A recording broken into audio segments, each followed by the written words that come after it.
سلام عرض میکنم خدمت همه دوستان، وقتتون بخیر باشه. خیلی ممنونم که توی این حالا وبینار لایو حاضر شدین و میخوایم که با هم دیگه یک لایو بسیار خوب رو داشته باشیم. ممنون آقای کریمی برای اینکه ریکورد رو زدین و از الان دیگه وبینار ما هم ضبط میشه برای دوستانی که امکان حضور رو نداشتم و حتما داخل سایت ای سمینار و سایت باشگاه محتوا ما برای شما این رو قرار میدیم.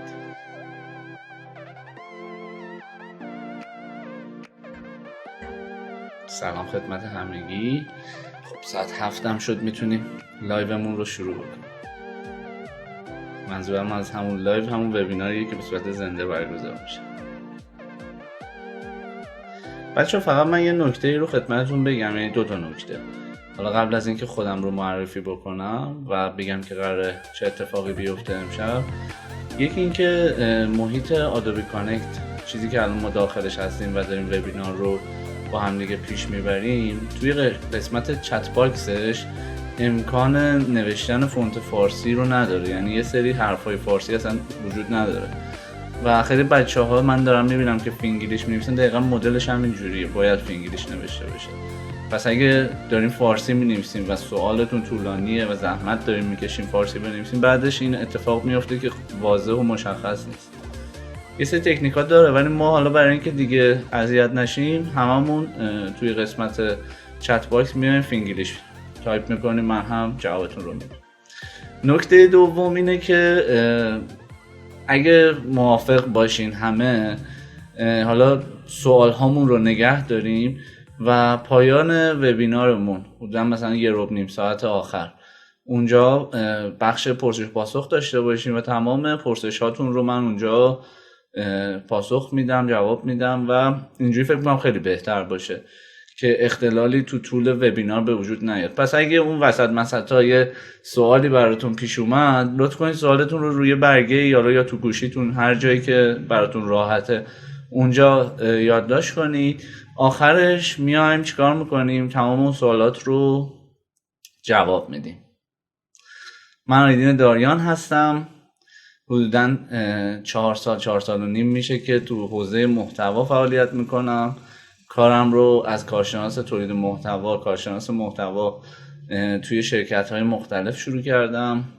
مقاله نویسی میکردم، توی شبکه‌های اجتماعی اینستاگرام و لینکدین و توییتر فعالیت‌های محتوایی داشتیم و اینکه حدوداً تو این چند سال تونستم، حالا اسم این وبینار کسب درآمد از تولید محتوا هست و من مأموریتم همیشه این بوده که بتونم کمک بکنم به اشخاص و کسب و کارها که از طریق محتوا به کسب درآمد برسن.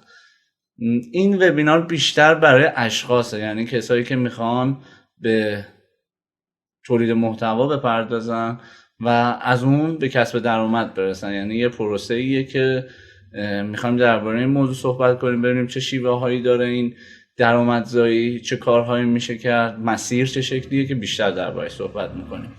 ولی من اگه بخوام خودم رو بیشتر معرفی کنم، بهتره که باشگاه محتوا رو برای شما معرفی کنم، چیزی که من و باشگاه محتوا خیلی در هم تنیده شدیم. حالا درسته که این کسب و کاریه که بر اساس مأموریتم این رو خلق کردم و 2 تا هدف اصلی داره باشگاه محتوا و اسپانسر این وبینار هم باشگاه محتوا هستش که جلوتر بیشتر درباره فرآیند و کارهاش آشنا میشین.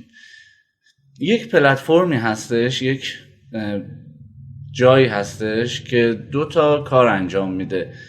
یک جا میایم ما به تربیت و پرورش خالقین محتوا میپردازیم، یعنی کسایی که بتونن مسیر خودشون رو تو حوزه محتوا شروع بکنن، تولید محتوا یاد بگیرن، استراتژی محتوا بدونن چیه، بازاریابی محتوایی کنن، چه برای خودشون چه برای کسب و کارها بتونن فرآیند بازاری محتوایی رو پیاده سازی بکنن.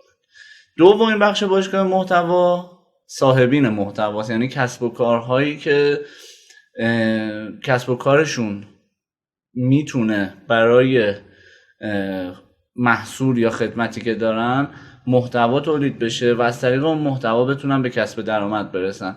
ما توی این وبینار بحثمون چپیه هستش، خالقین محتوا، یعنی میخوایم تمرکزمون رو بذاریم روی اون قسمت. پس با من همراه باشین تا ببینیم که خالقین محتوا قراره چیکار بکنن و جلوتر درباره اتفاقای خوبی هم که تو باشگاه محتوا قراره رخ بده بیشتر صحبت میکنیم و اگه سوالی هم داشتین در خدمتتون هستم. ما توی این وبینار بچه‌ها قراره درباره چه چیزایی صحبت کنیم؟ اگه بخوام خیلی سریع ازشون بگذرم اینه که اصلا تولید محتوا چی هستش، تولید محتوای آنلاین چی هستش، چرا باید تولید محتوا انجام بشه، مسیر تولید محتوا برای خالقین محتوا دقیقاً به چه شکله، استراتژی محتوا چیه که به بازاریابی درونگرا یا اینباند مارکتینگ میپردازیم و کسب درآمد از تولید محتوا از چه راههایی صورت میگیره یا چگونه ما میتونیم کسب درآمد داشته باشیم به عنوان یک شخص و در نهایت میخوایم شروع مسیر محتوامون رو بشکافیم ببینیم که چطور میشه این مسیر رو شروع کرد. بچه‌ها الان ما داریم توی دوره زندگی میکنیم که تولید محتوا یکی از دغدغه‌های مهم به حساب میاد. حالا این محتوا دقیقاً چی هستش؟ ما سالهاست، خیلی وقته، صدها ساله که داریم بحث تولید محتوا رو انجام میدیم. حالا چه از طریق مجله ها، چه از طریق فیلم ها، چه کتاب ها، چه هر چیزی که این صد سال از زمانی که چاپ و داستان چاپ ها و گوتنبرگ و اینها اختراع شد، گوتنبرگ این کار رو اختراع کرد، ما داریم یه جورایی بازاری محتوایی رو انجام میدیم. تمرکز ما روی محتوای آنلاینه، چیزی که توی وبسایت، شبکه‌های اجتماعی، توی رسانه‌های دیجیتال داره توسط افراد و کسب و کارها تولید میشه. ما داریم از مقالات وبلاگ صحبت میکنیم، ما داریم از پادکست ها صحبت میکنیم که توی پادکسترها منتشر میشه، ما داریم درباره ویدیوهایی صحبت میکنیم که کمک میکنن به مارکتینگ ما داریم درباره شبکه‌های اجتماعی صحبت میکنیم که هر کدومشون شیوه تولید محتوای مختلف خودشون رو دارن. پس وقتی که ما داریم حرف از تولید محتوا میزنیم دقیقاً همون محتوای آنلاینیه که قرار اینها رو تولیدشون کنیم یا به عبارت بهتر خلقشون بکنیم و در اختیار یه سری از مخاطبین قرار بدیم. زمانه به سمتی داره میره، شبکه‌های اجتماعی به شکلی هستن که ما رو میارن تو این وادی که کلا تولید محتوا بکنیم. اگه من بخوام خودم رو یک برند شخصی از خودم بسازم، اگه من بخوام محصولی که دارم رو بفروشم، اگه من خدمتی دارم، مثلا مشاور روانشناسی هستم، مربی بدنسازی هستم یا هر خدمت دیگه‌ای که دارم، این تولید محتوا به من کمک میکنه که بتونیم بیشتر دیده بشیم، توجه بیشتری رو از دیگران کسب بکنیم. به خاطر همینه که الان یک جورایی یکی از دغدغه‌های بزرگ، یکی از دغدغه‌های مهم ما آدم‌ها اینه که به سمت تولید محتوا بریم و چه بسا که از هر زمانی شروع بکنیم دیر نیستش و هر وقت که ما این مسیر رو استارت بزنیم یعنی اینکه میدونیم اسم مسیر چیه، میدونیم یک راهیه که باید طیش کنیم و از هیچ زمانی دیر نیستش. یعنی همین امروز هم شما شروع بکنید مطمئن باشید که از هیچ کس عقب نیستید، چون اصلا بحث عقب افتادن و جلو افتادن نیست.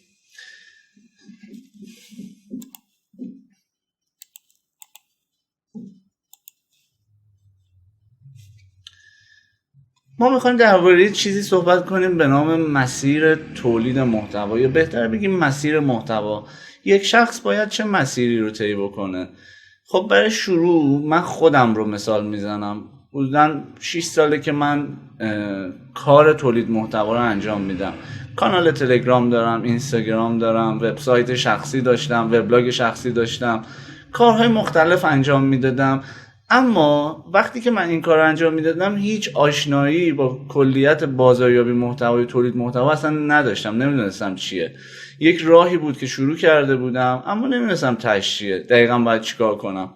تو این چند سالی که من تجربه های مختلف، چه شخصی چه تو کسب و کارها به دست آوردم، دیدم این مسیر 5 تا مرحله اصلی داره. یعنی اگه بخوایم این مسیر رو شروع بکنیم توش قرار بگیریم باید 5 تا کار مختلف رو انجام بدیم. اساسی ترین کار اینه که اگه من بخوام درست و اصولی این مسیر رو شروع بکنم، یه دوره بازاریابی محتواییه. بازاریابی محتوایی به من کمک میکنه که دید پیدا کنم، بفهمم مخاطب کیه، پرسونا کیه، قیف فروش چیه، استراتژی برای محتوا به چه شکله، پرسونا چیه، تولید محتوای اصولی چیه، چجوری با نرم افزارهای مختلف کار کنم، چجوری پست اینستاگرام بزنم، چجوری مقاله سئو شده بنویسم، چجوری محتوای محصول بنویسم، چجوری رپورتاج منتشر کنم. یک سری اصول و فنونه که بر اساس تجربه اینها شکل میگیرن و شما نمیتونی مثلا بگی که من هر جایی بخوام برم دوره بازاریابی محتوایی ببینم مثلا بتونی چیزای خوبی آید بشه. دوره های بازاریابی محتوایی باید بر 2 اساس شکل بگیرن. یکی این که تجربه محور باشن، یعنی اون معلمان و استادایی که توش وجود دارن بتونن شما رو به درستی هدایت کنن با استفاده از تجربه های قبلی که داشتن. دومش اینه که باید چیکار بکنید؟ شما توی دوره بازاریابی محتوایی شرکت کنید که پروژه محور باشه. شما تا زمانی که پروژه عملی انجام نداده باشین، محتوا متنی تولید نکنید، استراتژی و تحلیل نداشته باشین از کسب و کارها، استابیلیتی نتونید داشته باشین، ساستک نتونید، ابزارهای تحلیلی رو دارم خدمتتون میگم، دیدی نسبت به مخاطب نداشته باشین، با نرم افزارهای گرافیکی و ویدیویی کار نکرده باشین، با پلتفرم توییتر و لینکدین و اینستاگرام کار نکرده باشین و توش پروژه عملی نداشته باشین، نمیتونید یه دوره بازاریابی محتوای خوب رو یاد بگیرین. دوره بازاریابی محتوای خوب جاییه که به شما عملی یاد بدن که دقیقاً اصلا بازاریابی محتوایی چیه، تولید محتوا چیه، این اصطلاحاتی که الان همه دیگه توی لینکدین یا استراتژیستن یا کانتنت مارکترن یا کپی رایترن، دقیقاً اینا چیه؟ وقتی عملی اینها رو یاد نگیرین و فقط برید یک پکیجی رو بخرین که اون پکیج رو بشینید ببینید، اونجوری شما رو تبدیل نمیکنه به یک کانتنت مارکتر یا بازاریاب محتوایی. توی قدم دوم اوکی، من دوره بازاریابی محتواییم رو گذروندم. توی دوره دوم یه کوچ باید کنارتون باشه، یه راهنما که بتونه مسیر اولیه‌ای که دارین شروع میکنید، استارتی که دارید میزنید رو یاد در کنارتون باشه. اون استارت اولیه خیلی مهمه، چون اگه این استارت اولیه در کنار یادم با تجربه تو این زمینه نباشه، راه به سمت بیراه طی میشه. توی سومین مرحله اینه که من اوکی الان دانش و مهارت اولیه رو کسب کردم. یه نفرم بود که به من گفتش که چیکار بکنم چیکار نکنم. توی گام سوم باید کارآموزی بکنید. این خیلی اصل مهمیه که گذراندن یه دوره کارآموزی، درسته خیلی داستان ها میتونه کارآموزی داشته باشه، خیلی هم میان از شما بیگاری میکشن تو دوره کارآموزی، فقط میخوان کار خودشون رو انجام بدن. فرق کارآموزی با یه دوره بازاریابی محتوایی که میرین توی مدرسه، مؤسسه، آموزشگاه جایی میبینید، کارآموزی چون تو دل کاره یک دید دیگه نسبت به قضیه پیدا میکنید. کلا یه کار دیگه است که قراره یاد بگیرین. وقتی که ناگهان شما یه کتابی رو میخونی خیلی فرق داره با اینکه یه کاری رو که حالا اون مهارتی که اون کتاب داره یاد میده خودت بیای انجام بدی. مثلا شما کتاب فتوشاپ رو میخری، کار با فتوشاپ رو، این کتاب رو میخونی، ولی وقتی که فتوشاپ رو باز میکنی باهاش کار میکنی، زمین تا آسمون فرق داره. به شما یک دید بهتری رو میده در حین کار کردن. پس گذراندن دوره کارآموزی بعد از اینکه شما مهارت رو کسب کردین کمک میکنه که از زاویه‌های جدیدتر با دید بهتری این کار رو ادامه بدین. اوکی، این 3 تا اصلی ترین قسمت‌های مسیر رو شما طی کردین. توی گام‌های بعدی برای اینکه مسیرتون رو پیش ببرین و برند شخصی بهتری رو برای خودتون بسازین، اینجا باید انتخاب کنید. من آیدین، من مهدی، من علیرضا، من آنا، من بهاره، ماها باید چیکار بکنیم؟ اینکه تمام وقت بریم تو شرکت‌های حضوری کار بکنیم یا اینکه بیایم فریلنسر بشیم، پروژه بگیریم. اینها خودش چالش هایی داره که انتخابش رو بعد از دوره کارآموزی برای شما ساده تر میکنه. اینکه من چطور میتونم فریلنسری بکنم، یعنی هر کدومشون دغدغه‌های خاص خودشون رو دارن. و وقتی که من این مدل کاری رو پیدا کردم، توی گام آخر ارتباطات مهم میشه. یعنی اون ارتباطاتی که با افراد تاثیرگذار توی صنعت هست، توی صنعت‌های مختلف، بیزینس‌های مختلف، مدیرعامل‌های مختلف، مدیرای منابع انسانی مختلف، همکارای که حالا بهشون بگیم رقیبای مختلف، آدم‌های مختلفی که شما باید سبک ارتباطی باهاشون داشته باشین، بتونید باهاشون نتورک ایجاد بکنید که بتونه این پروسه مثلا کم کم 1-2 ساله رو طی کنید و اون وقته که شما تونستید جاده خودتون رو بسازید، مسیری که هست. من این مسیر رو رفتم و به بچهای دیگه هم کمک کردم و خب این میتونه که برای خیلی های دیگه توی این زمینه بحث محتوا کمک بکنه. خب ما دوباره برمیگردیم به اون مبحث، به مسیر محتوایی. از اینجا به بعد یکم وارد بحثای آشنایی با محتوا بشین. وقتی میگم استراتژی برای مثلا یک بیزینس باید داشته باشم، استراتژی برای محتوای خودم داشته باشم، خیلی عناصر مختلف داره که اصطلاحات مختلفی. یعنی من الان بیام این اصطلاحات رو بگم شما بیشتر گیج میشی. به خاطر همین از اینها استفاده نمی‌کنم و میام یه مفهوم خیلی جالبی رو باهاتون در میون میذارم. مفهوم اینباند مارکتینگ، یعنی بازاریابی درونگرا. چیزی که توی حدوداً 10 سال تا 5 سال اخیر تونسته خیلی از کسب و کارهای کوچیک و بزرگ رو براشون درآمدزایی داشته باشه. حالا بازاریابی درونگرا چیه؟ اگه من بخوام بیشتر توضیح بدم باید بگیم که 2 ما بازاریابی داریم. 2 نوع بازاریابی داریم. یکی بازاریابی برونگراه، اوتباند مارکتینگه. یکی بازاریابی درونگرا یا اینباند مارکتینگه.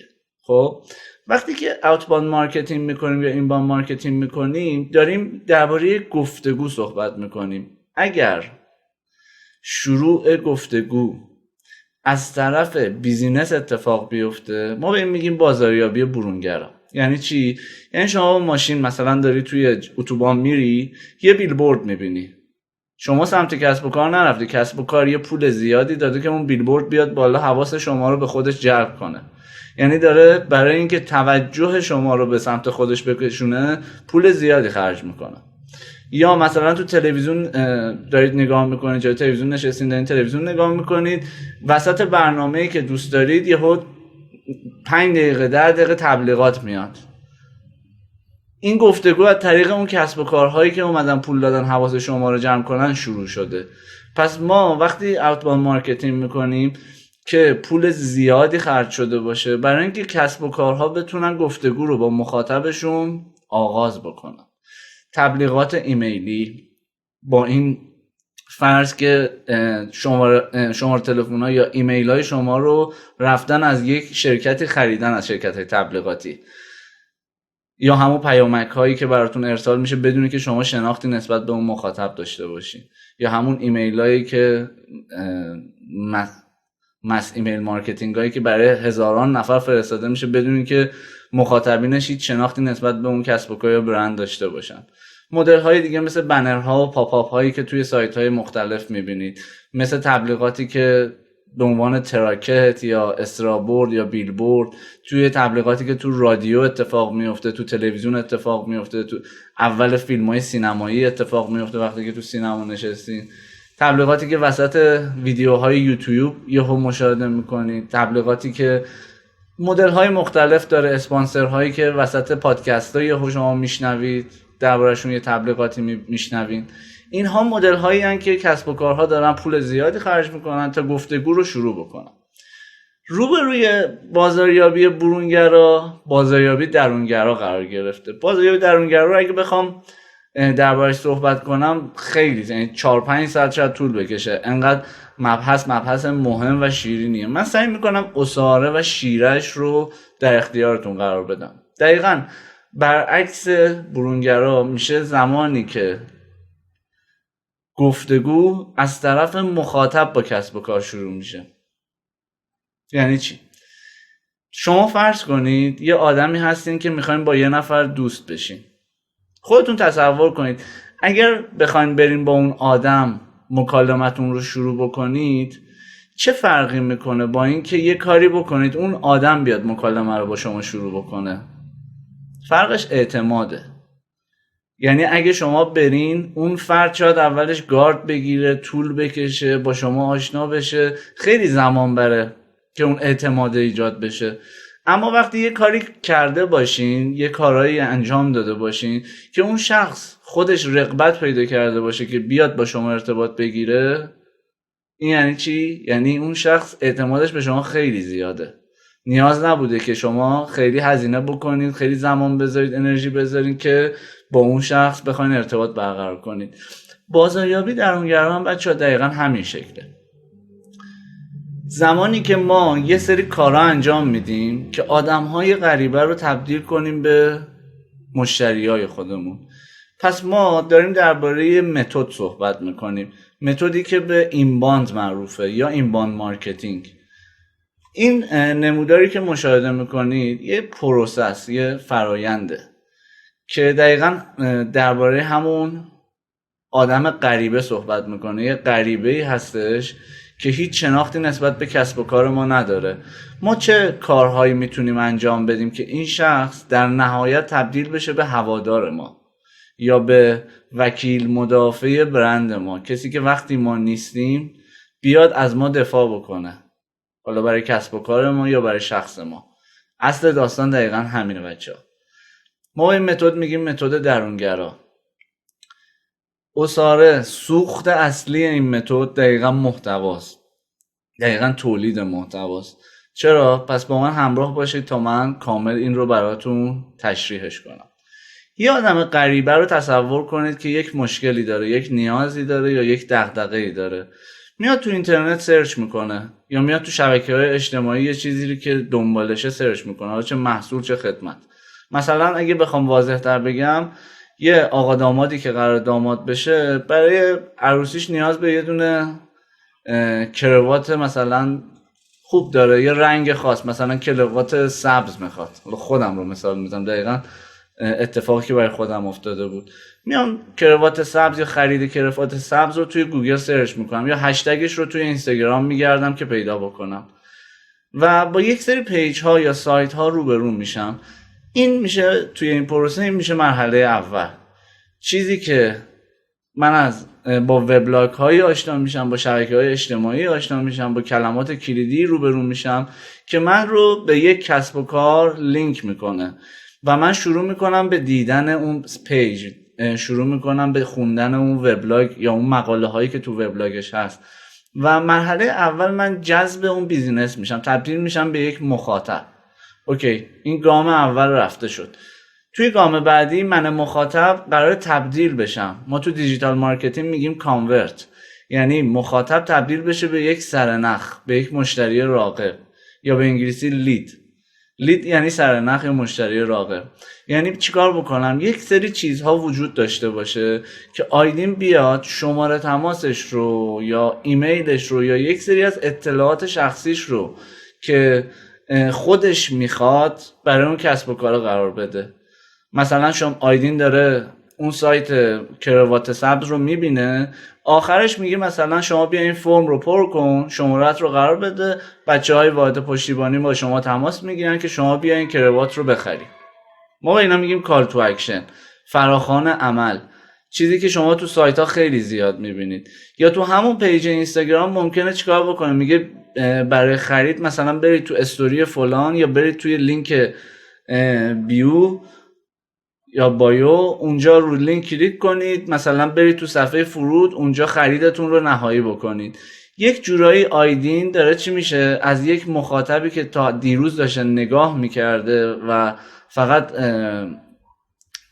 بحث این بوده که میخواسته یه چیزی رو دنبال بکنه، تبدیل میشه به یک لید.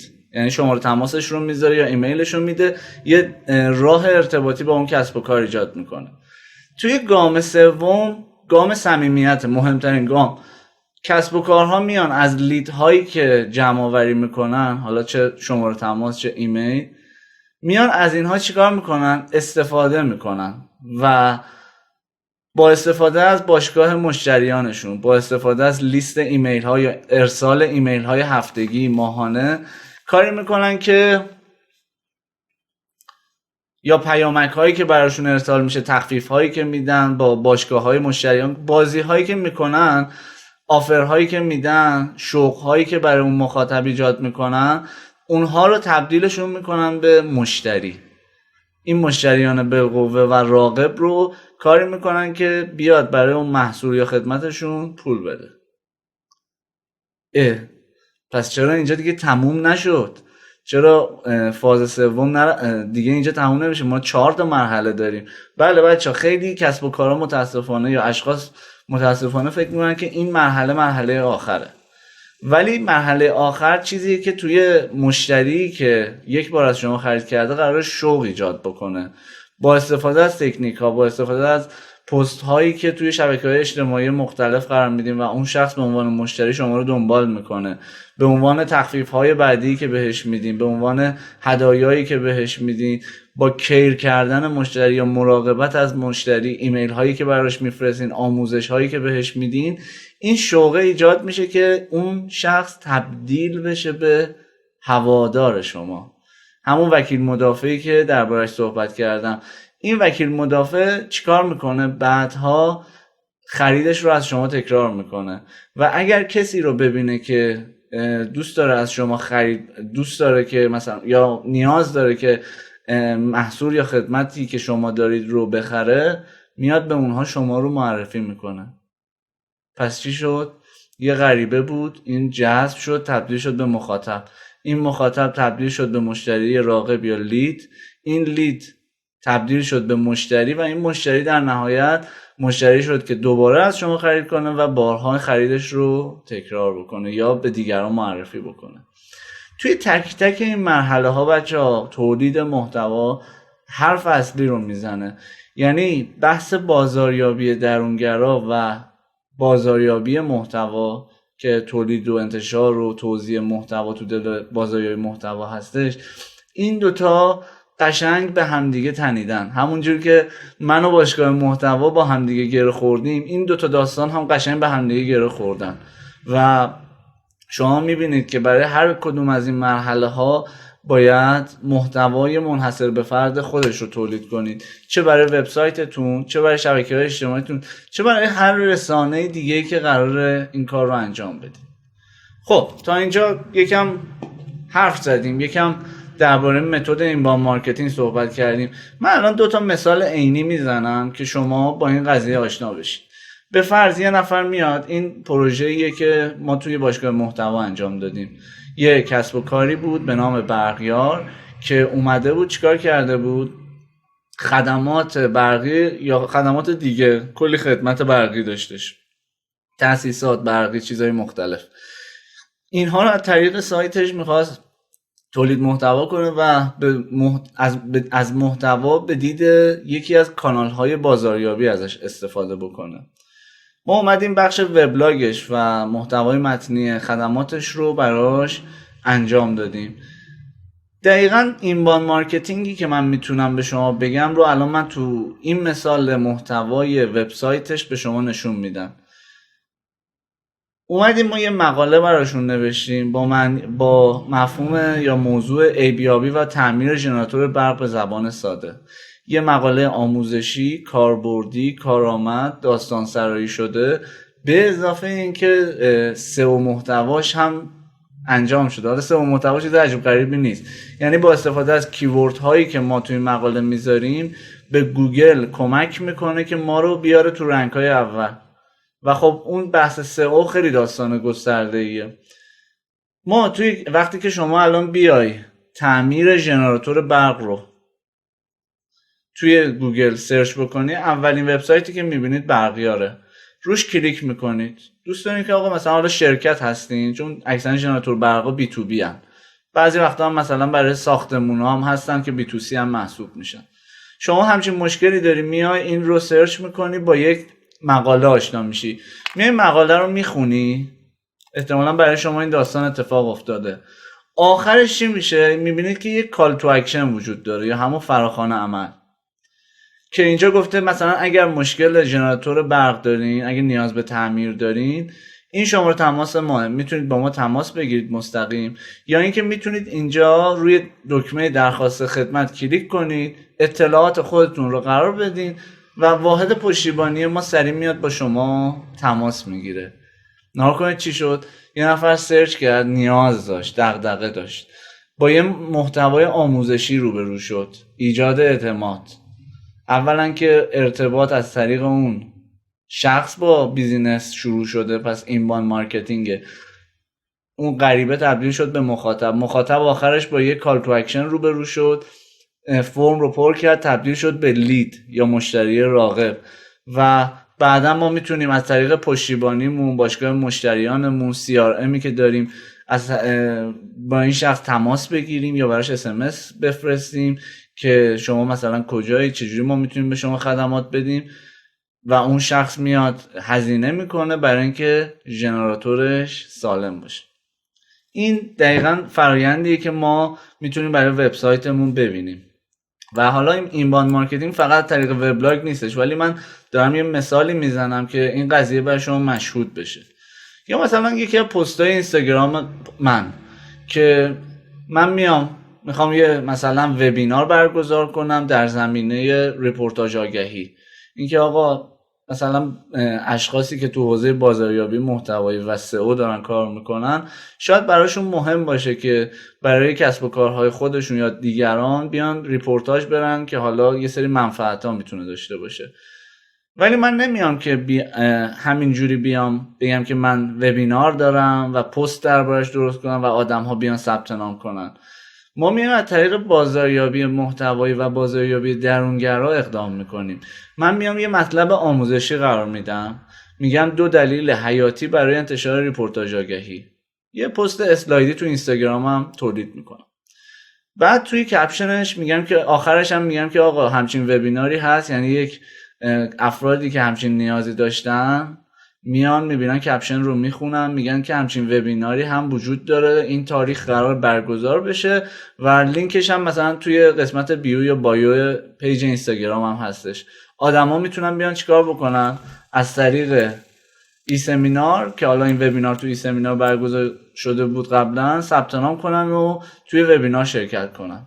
یا دقیقا همین اتفاق میتونه چی بیفته؟ مثلا من این رو استوری بکنم، آدم ها از طریق لینک استوری، چون من بالای 10,000 تا فالوور دارم و پیج هایی که بالای 10,000 تا فالوور دارن میتونن تو استوریشون استوری های لینک دار بذارن، یعنی لینک مستقیم بذارن که آدم ها بتونن مستقیم به سایتی که میخواد ارجاع داده بشه. ولی خب حالا اصلا کاری نداریم، از طریق بایو هم خیلی کارها میشه کرد که من کردم و بسیاری دیگه از بیزنس ها کردن که موفق بودن. یعنی حتما نیاز نیستش که شما اینستاگرامتون بالای 10K باشه که بتونید بفروشید. شما اگه بازاریابی محتوایی رو به خوبی بتونید یاد بگیرین، به راحتی میتونید آدم‌ها رو راضی کنید، قانعشون کنید که روی پروفایل شما کلیک بکنن، بیان رو لینک بایوتون کلیک بکنن، بیان تو لینکی که هستش ثبت نام بکنن و اگر نیاز باشه مثلا خرید بکنن این داستانا. پس حتما نگید که من وای استوریای من لینک نمیتونه داشته باشه خیلی بده. نه اصلا اینجوری نیستش. اینم دومین مثالی که میتونستم درباره اینباند مارکتینگ از طریق شبکه‌های اجتماعی بزنم. یه دقیقه برگردیم عقب. چی شد؟ یه بار دیگه الان این مثالا رو زدیم، یه بار دیگه این موضوع اینباند مارکتینگ رو با هم دیگه نگاه کنیم. توی قسمتی که غریبه قرار تبدیل به مخاطب بشه، ما یه قسمت بلاگ داریم، یه قسمت کلمات کلیدی داریم، یه قسمت هم پست‌های شبکه‌های اجتماعی داریم. دقیقاً من 2 تا مثال رو زدم، یکی بلاگ و کلمات کلیدی بود که به اون کال تو اکشن و سایت خورد، یکی هم انتشار در شبکه‌های اجتماعی. پستایی که درست میکنم باید آموزشی باشه، کاربردی باشه و این افراد غریبه رو یک اعتمادی براشون ایجاد کنه که تبدیل بشن به مخاطب و در ادامه دیگه این مسیر سپری بشه. خب فکر میکنم که تا اینجا با بازاریابی درونگرا به خوبی آشنا شده باشین. توی قسمت بعدی برسیم به مبحث بسیار بسیار مهم، این که اوکی من اینباند مارکتینگ رو یاد گرفتم، بازاری محتوایی رو هم یاد گرفتم، چطوری میتونم به عنوان یک شخص از تولید محتوا کسب درآمد داشته باشم. ما اینجا دو بخش میتونیم کسب درآمد رو به دو دسته تقسیم بکنیم. دسته اول زمانی که من میخوام محتوا به عنوان محصول نهایی در اختیار مخاطب قرار بدم. خود این دسته حدوداً 3-4 تا دسته بندی جدا داره که تک تکش رو من برای شما دربارش صحبت میکنم. توی مدل دوم قراره که محتوا رو به هدف این که مخاطبین بیشتری رو گردآوری کنم میام تولید محتوا میکنم، یعنی به هدف ساخت یک رسانه، گردآوری مخاطب. و خود همین دسته‌بندی هم برای خودش میتونیم به چند مدل مختلف دسته‌بندیش کنیم. پس یکی شد محتوا به عنوان محصول نهایی، یکی شد به عنوان هدف گردآوری مخاطب. بریم ببینیم هر کدوم اینا چه زیر شاخه هایی داره که بیشتر دربارش صحبت کنیم. کسب درآمد از تولید محتوا زمانی که محتوا به عنوان محصول نهایی باشه میتونیم به 3 دسته اصلی تقسیمش بکنیم. یعنی بخش اول 3 دسته جدا تقسیم بندی میشه: فروش مستقیم محتوا، فروش دسترسی به محتوا و جذب حامی یا همون اسپانسرشیپی که احتمالا خیلیاتون درباره‌اش شنیده باشید که خود اسپانسرشیپ به 2 حالت میتونه اتفاق بیفته. بریم ببینیم که دقیقاً این 3 تا چه شکلی میشه و درباره‌شون مثال بزنیم. محتوا به عنوان محصول نهایی، خب این شیوهیه که یکم سخته برای اینکه بخواید حوزه مشخصی براش پیدا بکنید. مثلا شما باید یک متخصص حرفه‌ای شده باشین توی یک زمینه‌ای. مثلا من دکتر شیری رو مثال میزنم که ایشون حالا مثلا 10 سال درس خوندن، توی کشورهای مختلف دانشگاه‌های مختلف رفتن، تجربه‌های مختلفی داشتن و میان یک سری اطلاعات صوتی رو گردآوری میکنن. اطلاعات میتونه مثلا درباره موفقیت باشه، درباره شکست‌ها باشه، درباره روانشناسی باشه، آرکیتایپ‌ها باشه، کوانورگوها و این داستانا. و اینها رو میتونن به عنوان این محصول بیان تو سایتشون بفروشن. محتوا به عنوان یک محصول نهایی، یعنی محتوایی رو من خلق کردم و اون رو میام میفروشمش. کار سختیه، یعنی خیلی باید حرفه‌ای باشین یا اینکه بدعت‌گذار یک زمینه‌ای باشین. یک زمینه‌ای مثل متمم 10 سال پیش، حالا کمتر، اومد دیدش که محتوایی که توی وب آنلاین وجود داشته باشه درباره مثلا مبحث‌های مدیریتی که مهارت محور هستن کم هستش. پس اومد چیکار کرد؟ یک سایتی رو راه اندازی کرد آقای شعبانعلی که در تک تک این شاخه هایی که درباره مدیریت وجود داشت اومد محتوای غنی رو تولید کرد و گذاشت روی سایتشون و از دل اینها پادکست هاشون رو میفروختن، فایل های صوتیشون رو میفروختن، خود محتوایی که توی سایت ها وجود داشت رو به عنوان اشتراک میفروختن. و اینجوری داره چیکار میکنه؟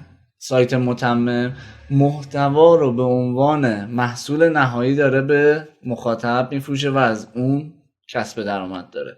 این شیوه سختیه از 2 دیدگاه. یکی این که باید توی یک زمینه‌ای آنچنان حرفه‌ای باشین که بتونید تولید محتوا کنید و ازش کسب درآمد کنید، یا اینکه یه جورایی بدعت‌گذار باشین دیگه، یک زمینه‌ای رو پیدا بکنید که بتونید توی اون وقتی که رقیبی نباشه، مخاطب زیادی بتونه داشته باشه، مخاطب پتانسیلش هم برای جذب مخاطبش زیاده، بتونید اونجا برین تولید محتوا کنید. دومین مدلی که ما برای دسترسی برای محصول نهایی میتونیم داشته باشیم فروش دسترسیه. نمیدونم با این کلمه آشنا هستین یا نه، سابسکرایب کردن. یعنی من میخوام عضو یه جا بشم و برای عضو شدن یه پولی بدم. مثلا من یادمه حدوداً 20 سال پیش، ما 20 سال که بیشتر، 30 سال پیش، من 20 سال نه ببخشید، مثلا همون دقیقاً 20 سال پیش، آره، یه مجله‌ای بود، البته این برای خیلی از مجلات این اتفاق میفته، مثلا اون موقع ها مجله فیلم بود، مجله چرچراغ بود، کیهان بچه ها بود. این مجله ها می اومدن، به جز این که میتونستی بری از روزنامه فروشی ها بگیری، میتونستی بیای آبونمان بدین. آقا مثلا من هفتگی، هفته نامه است، ماهنامه است، سالنامه است، هر چی که هست، یه پولی میدم که این مجله رو برای من بفرستن دم خونم.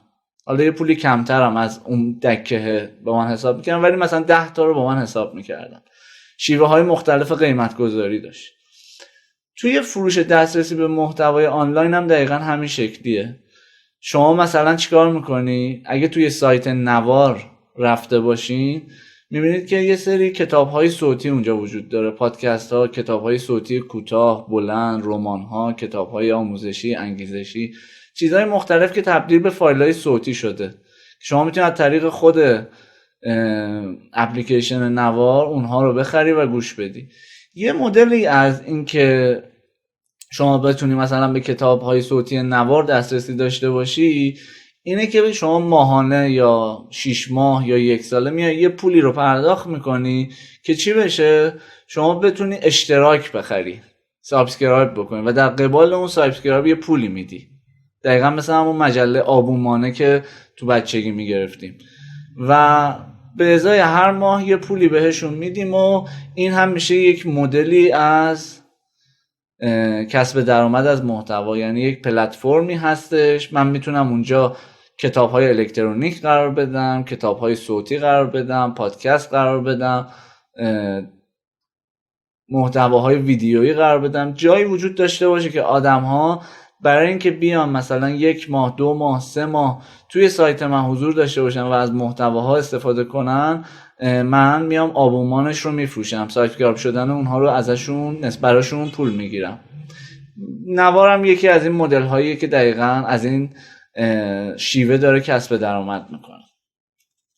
این روش چه سختی داره؟ این روش اینه که محتوا باید محتوای جذابی باشه و آدم ها رو مدل، این هم باز هم مدل سختیه. یعنی ما هر کدوم از شیوه های کسب درآمد محتوا رو ببینیم سخته، ولی وقتی که یه چیزی پشت بندش باشه، چیزی به نام عشق به محتوا و تولید محتوا وجود داشته باشه، شما میتونید این کارها رو برای شما آسون بشه. این رو همیشه یادتون باشه. یعنی حتی سخت‌ترین کارهایی هم که الان من میگم سخته، من خودم با تمام عشق اینا رو انجام میدم.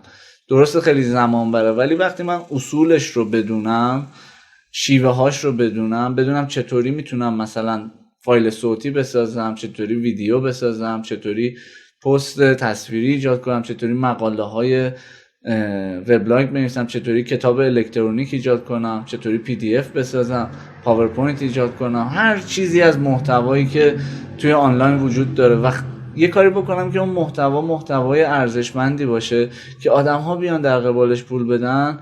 داستان چیه؟ اینه که اون عشق باید وجود داشته باشه. اونقدر شما باید عاشق محتوایی که درست میکنی باشی، اونقدر باید اون محتوا، اون عشق رو بتونه به مخاطبت منتقل بکنه که براش جذاب باشه، برای اینکه بیاد در قبال اون محتوا به شما پول بده. این خیلی مهمه بچه. خب این هم شد از مدل دومی که ما میتونیم برای محتوا به عنوان محصول نهایی داشته باشیم. توی قسمت سوم که باز هم این هم میتونه کار سختی باشه، اینه که من بیام، حالا چه پیج اینستاگراممه، چه پادکستمه، چه چنل یوتیوبمه، چه پیج اینستاگراممه، چه پیج توییترمه، چه پیج لینکدینمه، چه وبسایتمه، بیام برای محتوایی که دارم درست میکنم و مخاطبای زیادی دارم محتوام رو دنبال میکنن، بیام حامی پیدا کنم و یا اسپانسر پیدا کنم و برای اون اسپانسرها که میان حالا در کنار محتوایی که من دارم ایجاد میکنم بیان به من پول بدن که من برند اونها رو تبلیغ بکنم. مثلا خیلی دیدیم تو این چند سال توی اینستاگرام که بسیاری از پیجای خنده‌دار میان به عنوان اسپانسر توی حالا چه با اینفلوئنسرها، چه با پیجای خنده‌داری مثل سوریلند و نمیدونم انیمیشن و رادیو قرمز و تیوی مز و این مدل پیجایی که دارن تلاش میکنن تبلیغات بگیرن. حالا تبلیغات منظورم نیست، حامی بگیرن، اسپانسر بگیرن. روبرو شدیم و دیدیم همچین چیزهایی رو. و خب این هم میشه کار زمانبریه که من باید بیام بازم رسانم رو بسازم، مخاطبام رو با محتوای خوب و جذاب و سرگرم کننده درگیر بکنم که برندها بتونن بیان به من اعتماد کنن. مثلا یه مثال دیگه ای که میتونم بزنم، کسب و کارهایی که برای اینکه محصول یا خدمتشون فروش بیشتری داشته باشه و یا اینکه بیان برندینگ بکنن، یعنی برندشون رو به گوش و چشم آدم‌های بیشتری نشون بدن، میتونن بیان اسپانسر خیلی چیزا بشن. یکی دیگه از این اسپانسرشیپ ها که من خودم خیلی دوست دارم و دنبال میکنم به خاطر محتوای غنیش، بی پلاس هستش. این رو بگم توی بالایی من زیاد اون شخص رو دنبال نمیکنم، فقط صرفا چون خیلی آدم‌های زیادی میشناسنش، آقای محمد امین کریم پور، خواستم که اون رو به شما نشون بدم. ولی این بی پلاس رو من خودم خیلی دوست دارم، پادکست بی پلاس یا چنل بی، که واقعا محتوای پادکستی فوق العاده غنی رو در اختیار مخاطبینش قرار میده. و شاید شما اگه این پادکست ها رو گوش داده باشین، فایل های صوتی که رایگان در اختیار افراد قرار گذاشته میشه، وقتی که بتونید فالوورهای زیادی رو جذب کنید، آدمهای زیادی که پادکست شما رو گوش میکنن، یهو وسطش میبینید که یهو کاله تبلیغ میکنه، نمیدونم گاز اخوان تبلیغات میره، اسپانسر میشه. و این یعنی چی؟ یعنی همون مدل اسپانسری که دربارش صحبت کردیم. پس یک راه کسب درآمد دیگر ما میتونیم اسپانسرشیپی بگیم. اما گفتم اسپانسرشیپی بچه‌ها 2 تا شیوه داره. یکیش اینه که من کسب و کار از طریق این که بیام اسپانسر بشم، یکی این که محصولم رو بیشتر بفروشم، یکی اینه که دیگه بیام چیکار بکنم،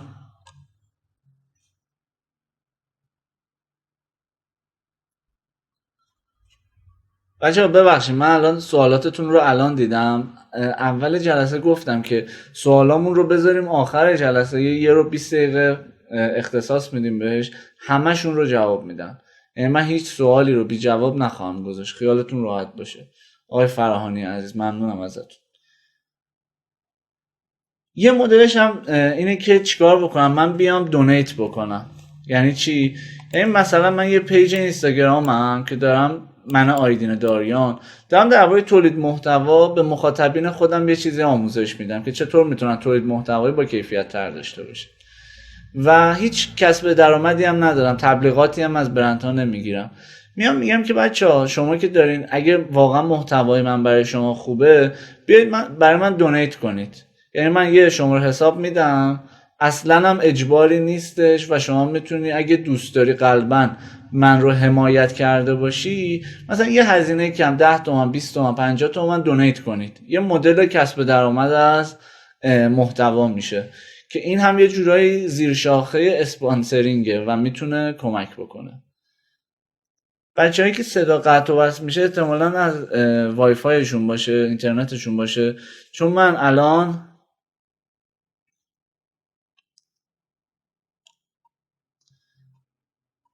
سرعت من یعنی اینترنت من فکر میکنم قوی باشه، چون اینجا نشون میده به من.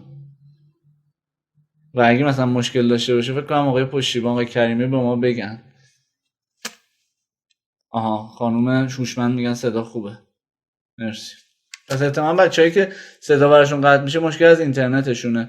اگه بتونید اینترنتتون رو یه بار روشن خاموش کنید اوکی میشه. اگه با گوشی هستین که یه بار فلایت مود کنید، یه بار یا اینکه وای فایتون رو روشن خاموش کنید، اوکی میشه. مرسی از همه، ممنونم. خب ما درباره کسب درآمد به عنوان محصول نهایی صحبت کردیم، شیوه هایی که میتونیم داشته باشیم. یکی این که محتوا رو بیام یه محتوای آموزشی و سرگرم کننده درست کنم، در اختیار آدم ها قرار بدم.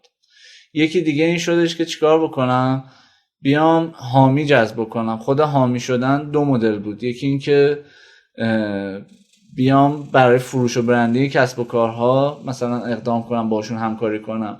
یکی همینه که دونیت بکنم، بتونم حامی برای محتوای خودم جمع آوری کنم. یه مدل دیگه که مدل سوممونم بود اینه که من میتونم سابسکرایب بشم. مخاطبین من میتونم برای اینکه به محتوای من دسترسی داشته باشن سابسکرایب بشن. بیام در قبالش یه پولی بدن، توی یه مدت زمانی محتوای من رو دنبال کنن، مدت زمانشون که تموم شد مثلا بیان تمدیدش کنن، دوباره یه بسته 1 ماه 3 ماه 6 ماه بگیرن که بتونن باقی محتواهام چه صوتی چه تصویری چه متنی رو دنبال بکنن. اما دومین دسته‌بندی که میتونیم درباره‌اش صحبت بکنیم کسب درآمد از محتوا به هدف گردآوری مخاطبه. خود این مدل بچه‌ها چند تا زیر مجموعه داره، 5 تا زیر مجموعه داره. یکی فروش فضای تبلیغاتیه. یکی از بزرگترین پتانسیل هایی که وجود داره همین مدل کسب درآمده. یکم زمان بره، یکم هزینه بره، ولی وقتی که شما میای رسانه خودت رو ایجاد میکنی، انواع و اقسام کسب و کارها هستن که دوست دارن بیان تبلیغ خودشون رو توی وبسایت یا شبکه‌های اجتماعی شما بکنن. اینو یاد باشه. نمونهش هم زیاد دیدیم، سایت های خبری که روزانه دارن کلی محتوا درست میکنن که کنارش میان ریپورتاج میرن، تبلیغات بنری میرن، یا پیج های اینستاگرام مثل حالا مدل های مختلفی که هستن و اومدن مثلا 200k 300k فالوور جذب کردن، هر روز دارن محتوای خوب و حالا از هر مدلی خنده‌دار، سرگرم کننده، آموزشی قرار میدن که کسب و کارها برای اینکه محصول یا خدماتشون بیشتر دیده بشه میان بهشون پول میدن و تبلیغشون رو میرن. اینفلوئنسرهایی که دقیقاً این کارو میکنن. این فرقش با حامی چیه؟ حامی لوگوش میخوره در کنار محتوای اون پیج، اونجوری اسپانسرشیپ شدم و صاحب اون پیج، حالا چه اینفلوئنسر باشه چه هر کس دیگه، داره کمک میکنه، میگه آقا من دارم شخصا از این حمایت میکنم، این به من یه پولی داده، کسب و کار خوبی هم هست، تحت حمایت منم هست، منم پشتشم، میام چیکار میکنم؟ حمایتش میکنم. اما فروش فضای تبلیغاتی این که اون پیج باید بیاد، اون کسب و کار باید بیاد محتواش رو خودش به من بده، من فقط رسانم رو در اختیارش قرار میدم به مدت محدود، 24 ساعت بیاد بنرش رو سایتم بذاره، مثلا یه هفته رپورتاجش رو بیاد رو سایتم بذاره، تبلیغاتش رو تو پیجم بره، استوریش رو من میتونم برم. این میشه فروش فضای تبلیغاتی که فوق العاده پتانسیل خوبی داره. چرا؟ بچه‌ها برای اینکه خیلی از بخش‌های وبسایت‌های مختلفی هستن که توی وب فارسی وجود ندارن. مثلا یکی باهوشه میبینه که ما سایت تخصصی درباره ورزش نداریم، سایت تخصصی درباره سالمندان نداریم، میاد چیکار میکنه؟ سرمایه گذاری میکنه، میگه من 1-2 سال محتواهای سالمندان میذارم به این امید که مثلا شرکت‌های داروسازی، شرکت‌های بیمه‌ای، شرکت‌های هر چیزی که مرتبط با سالمندان هستن و مخاطبان سالمندان، حالا چه خودشون چه بچه‌هاشون که ازشون نگهداری میکنن، به سایت من نیاز دارن و کسب و کارهایی که مرتبط با منن میان چیکار میکنن؟ به من کار میدن. پس میام یه همچین سایتی میزنم، روش زمان میذارم، برنامه ریزی میکنم، بازاریابی محتوایی براش دارم با استراتژی درست که حالا این بازاریابی محتوایی و خود تولید محتوا و این استراتژی محتوا چیه اصل قضیه است. اینو باید بدونید که تو مسیر دربارش صحبت کردم، اینا خیلی مهمه، جلوتر هم دربارش حرف میزنم. و میام همچین فضایی، همچین رسانه‌ای رو میسازم که آدم‌ها بیان اونجا و من بتونم که فضای تبلیغاتی ایجاد کنم برای کسب و کار. دومین مدل جذابیه، تبلیغ محصوله. دیگه خیلی تابلوه دیگه، اصلا از این تابلوتر نداریم. این که من بیام مثلا به عنوان کسب و کار محصول محور بیام یه پیج بزنم، محصولم رو توش تبلیغ کنم. حالا مثلا محصول من میتونه محصول خانوما باشه، برای خانوما باشه، مثلا یه رنگ موی خاص که وارد کردم یا تولید کردم و میام مثلا با یه پیج اینستاگرام روی محصولاتی که دارم تمرکز میکنم و خب این محتوایی که افرادی که دارم توی این رسانه گردآوری میکنم، مخاطبی که دارم گردآوری میکنم، هرچی بیشتر بشه فروش محصولات من هم میتونه بیشتر باشه که بارها با این پیج های اینستاگرام و سایت ها ما روبرو شدیم. یا مثلا خود دیجیکالا وبسایتش دقیقاً محتواش مبتنی بر تبلیغ محصوله. یکی از استراتژی‌های اصلیش اینه که شما حالا غیر از دیجی مایک، قبل اینکه دیجی مایک بیاد و مقالات کاربردی تولید کنن اونجا، شما فقط داشتی محصول و نقد و بررسی هایی که برای محصولات مختلف میشد رو باهاش روبرو میشدی و این هم میشه یک شیوه از کسب درآمد. من الان یه فضایی دارم مثل دیجیکالا، میتونم بیام مارکت پلیس ایجاد کنم، کسایی که محصولای دیگه هم دارن بیان اونجا بذارم، مخاطبینی که من دارم یه جورایی دارم از اون قضیه هم کسب درآمد میکنم، ازشون درصد میگیرم که بتونن توی مارکت پلیس من محصولاتشون رو بفروشن.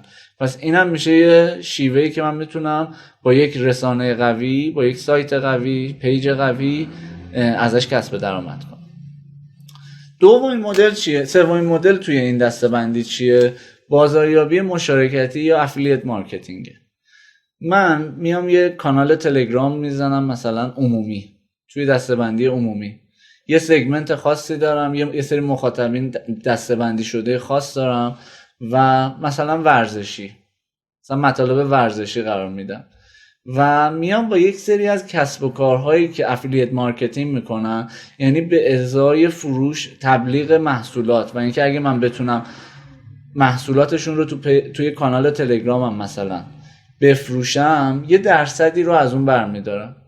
یا مثلا فرض کنید که یه پیج اینستاگرام وجود داره که مخاطبین کسایی هستن که علاقه‌مند به کتابن، یعنی یه پیج میزنم مخاطبینش علاقه‌مند به کتابن، کتابا نقد و بررسی کتاب میذارم، معرفی کتاب میذارم و این میتونه چی بشه؟ میتونم بیام با انتشارات مختلف ببندم، بگم آقا من هر 100 تا کتابی که مثلا از این کتاب بفروشم، شما در قبالش مثلا 10% از فروشش رو به من بده، 20%ش رو به من بده. من اومدم یه رسانه ایجاد کردم، مخاطب رو گردآوری کردم و از طریق اون میتونم به صورت مشارکتی بفروشم و سودش رو بگیرم بذارم تو جیبم. این هم میشه یکی از روش‌هایی که توی بازاریابی مشارکتی وجود داره.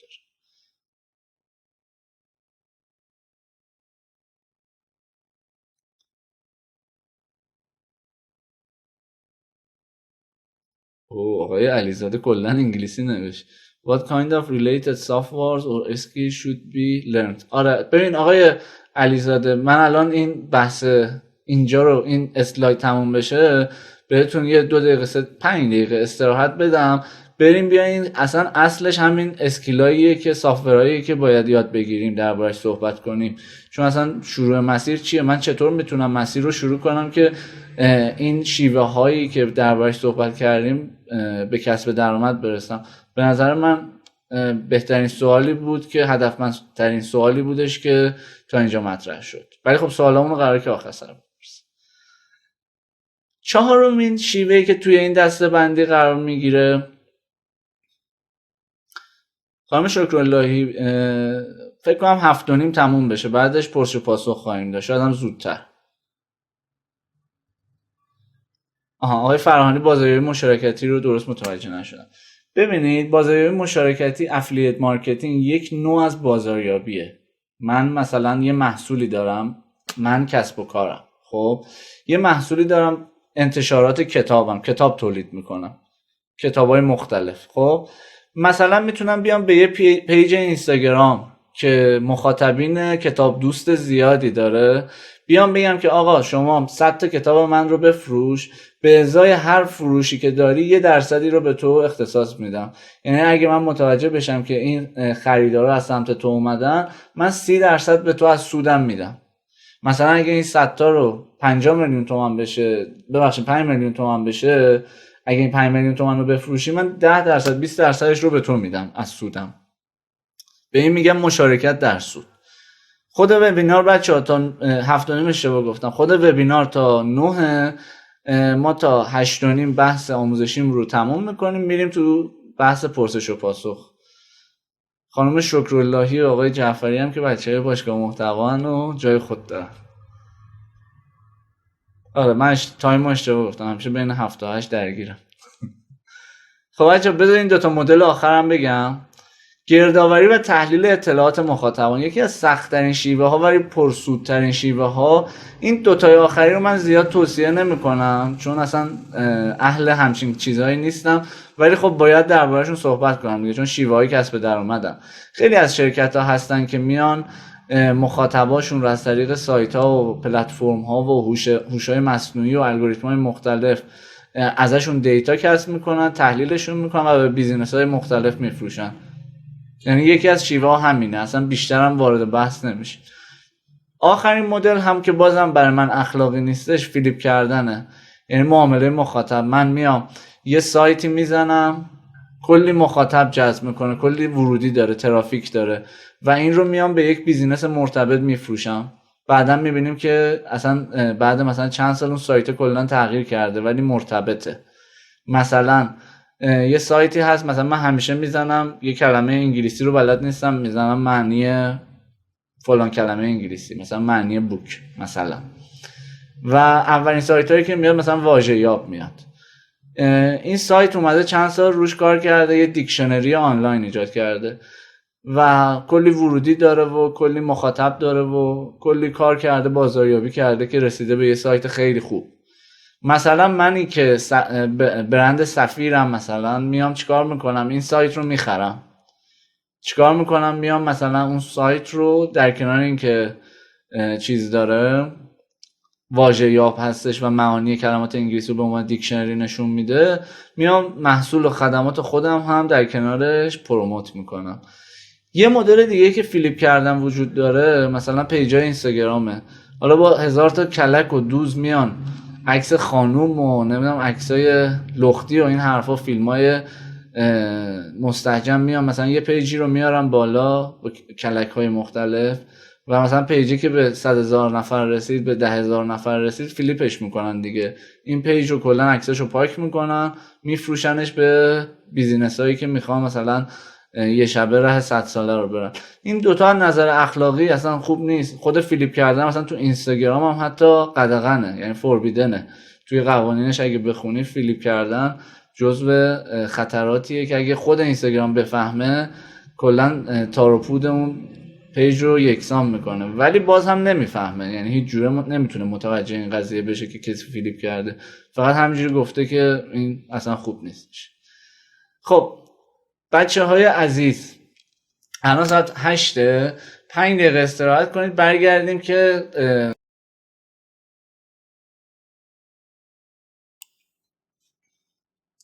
خب زنگ تفریح هم تموم شد. زنگ تفریح هم بچه تموم شد. بریم ببینیم که چجوری بود. تا الان من چیا گفتم دوستان؟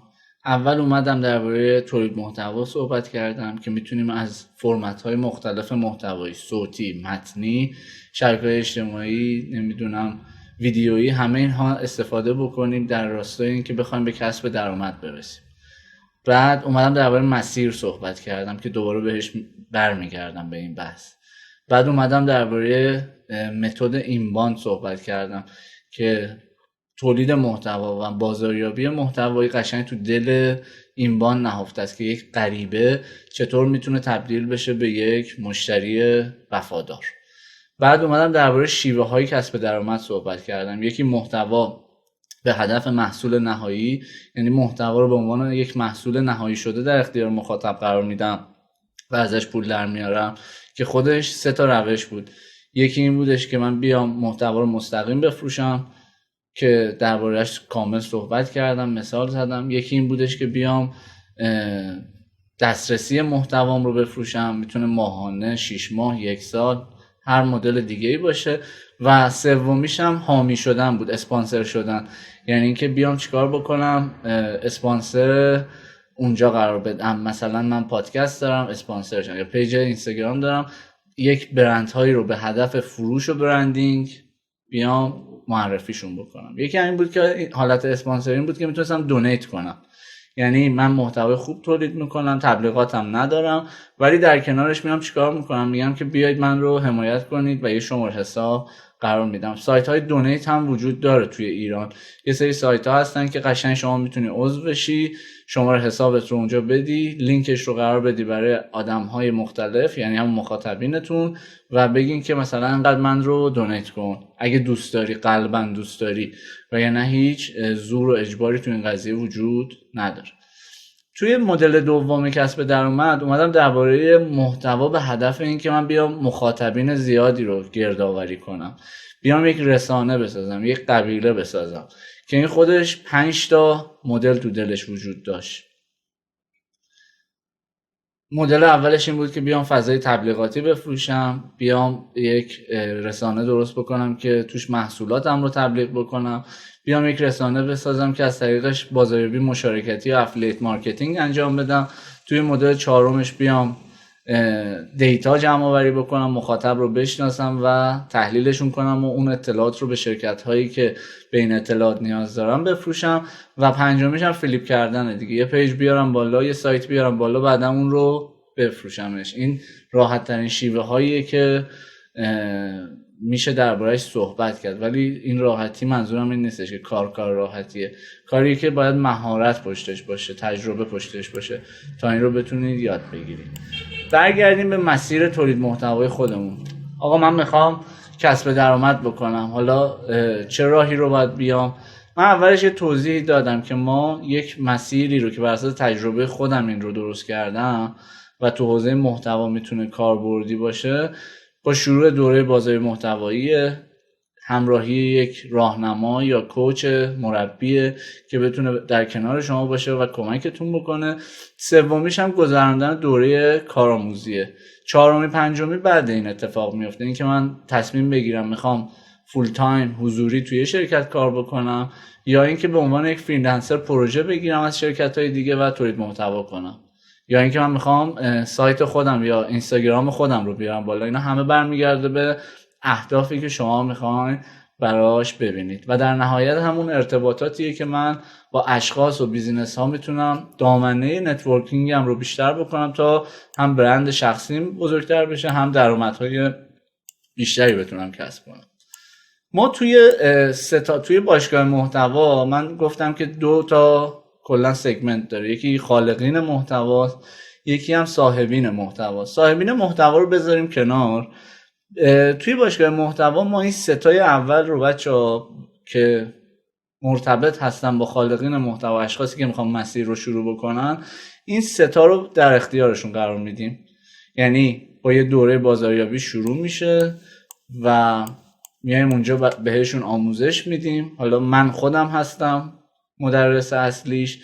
دوره هایی که آماده میکنیم به صورت صوت، ویدیو، ایبوک و مدل های مختلفی که وجود داره، متن، اینها رو در اختیار بچه ها قرار میدیم. اینها رو آموزش های لازم رو تو طول 2 ماه میبینن، حالا 2 ماه که بیشتره، 2 ماه و نیم میبینن. در کنارشون من خودم هستم و مربی هایی که به عنوان مربی مهمان میان، درباره تخصص های خودشون آموزش میدن به بچه ها و اینها رو یه جوری کوچ میکنن که بتونن مسیرشون رو ادامه بدن.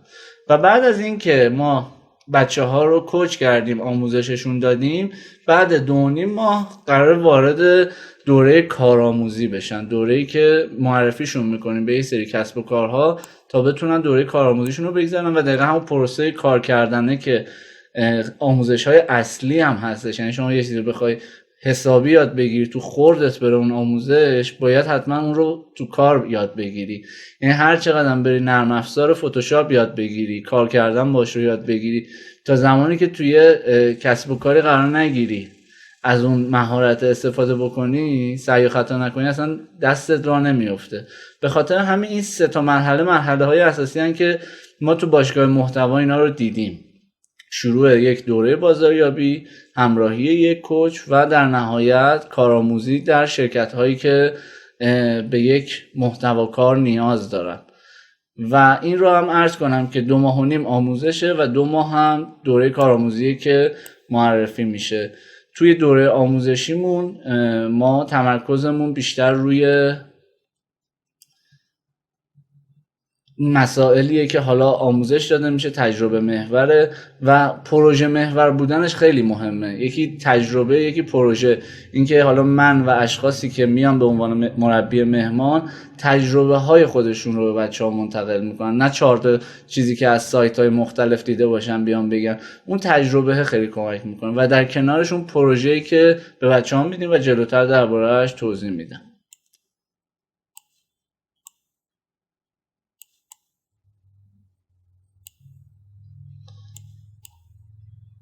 ما دو مرتبه تا الان باشگاه محتوا، حالا که به آکادمی باشگاه محتوا معروفه، ما دو دوره برگزار کردیم. اسم دوره هامون رو میذاریم فصل. مثل سریال نیستش که فصل اول و دوم داشته باشه، یعنی به هم دیگه مرتبط باشه. فصل اول مستقل بود، به حدوداً 12 نفر از بچه‌ها توی شهرهای مختلف آموزش دادیم. بعد خودمون از طریق باشگاه محتوا و کارهایی که داشتیم کارآموزی رو باشون گذروندیم و خب هدایتشون کردیم برای اینکه چطور میتونن ادامه بدن. توی فصل دوم یکم پیشرفته تر شدیم، مربیان مهمانمون بیشتر شدن، سرفصلامون بیشتر شد، آموزشامون بیشتر شد و پروژه هایی که به بچه‌ها دادیم هدفمندتر بودش و خیلی هم با برنامه ریزی دقیق، یعنی سعی و خطا رو ما پیش بردیم که آن چیزی که میخوایم تقدیم بچه‌ها کنیم دقیق تر باشه. و الان ما در حال تدارک فصل سوم هستیم. حالا شما میتونید نظرات بچه‌های فصل اول و دوم رو اگه دسترسی به توییتر دارین با هشتگ باشگاه محتوا پیدا کنید.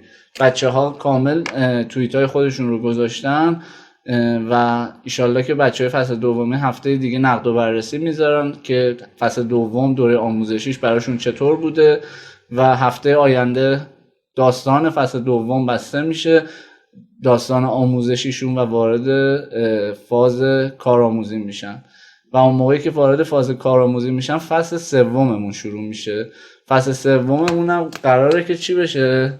مثل دوره‌های دیگه نیستش که من بخوام مثلا پکیج بفروشم یا بگم بیاین آموزش من رو بگیرید، چون این خیلی فرق داره با آموزش‌های دیگه.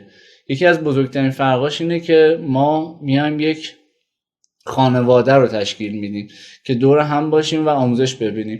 شاید از بیرون وقتی به این قضیه نگاه کنید زیاد متوجهش نشین، فکر کنید که من دارم یک دوره بازار محتوایی رو برای شما تبلیغ میکنم، ولی اصلا اینطوری نیستش. این دوره کاملا دوره‌ایه که شما رو تحت تأثیر قرار میده، تحت آموزش قرار میده، چون هم در کنارش آموزش‌های قوی هست، هم در کنارش کوچینگ هست، یعنی شما رو مربیگری میکنه.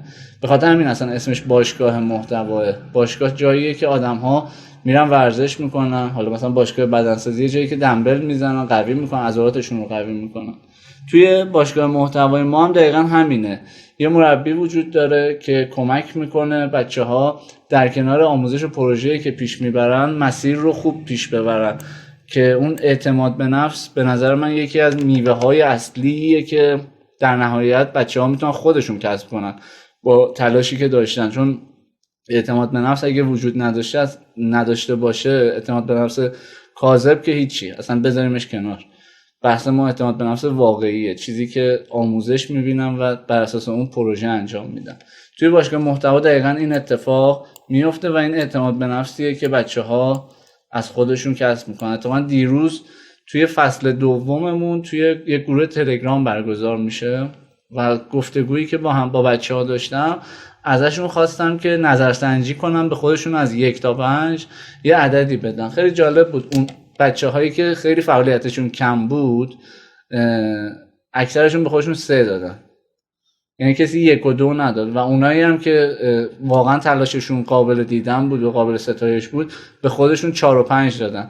و این نشون میده که اون اعتماد به نفس لازم رو باشگاه محتوا تونسته به اون بچه‌ها کمک بکنه که کسب بکنن. چون بحث ما بحث دقیقاً اعتماد به نفس در کنار یادگیریه، چیزی که فردا برید توی یک کسب و کاری قرار بگیرین اصلا 0 تا 100 رو قاطی نکنید، گیج نشید.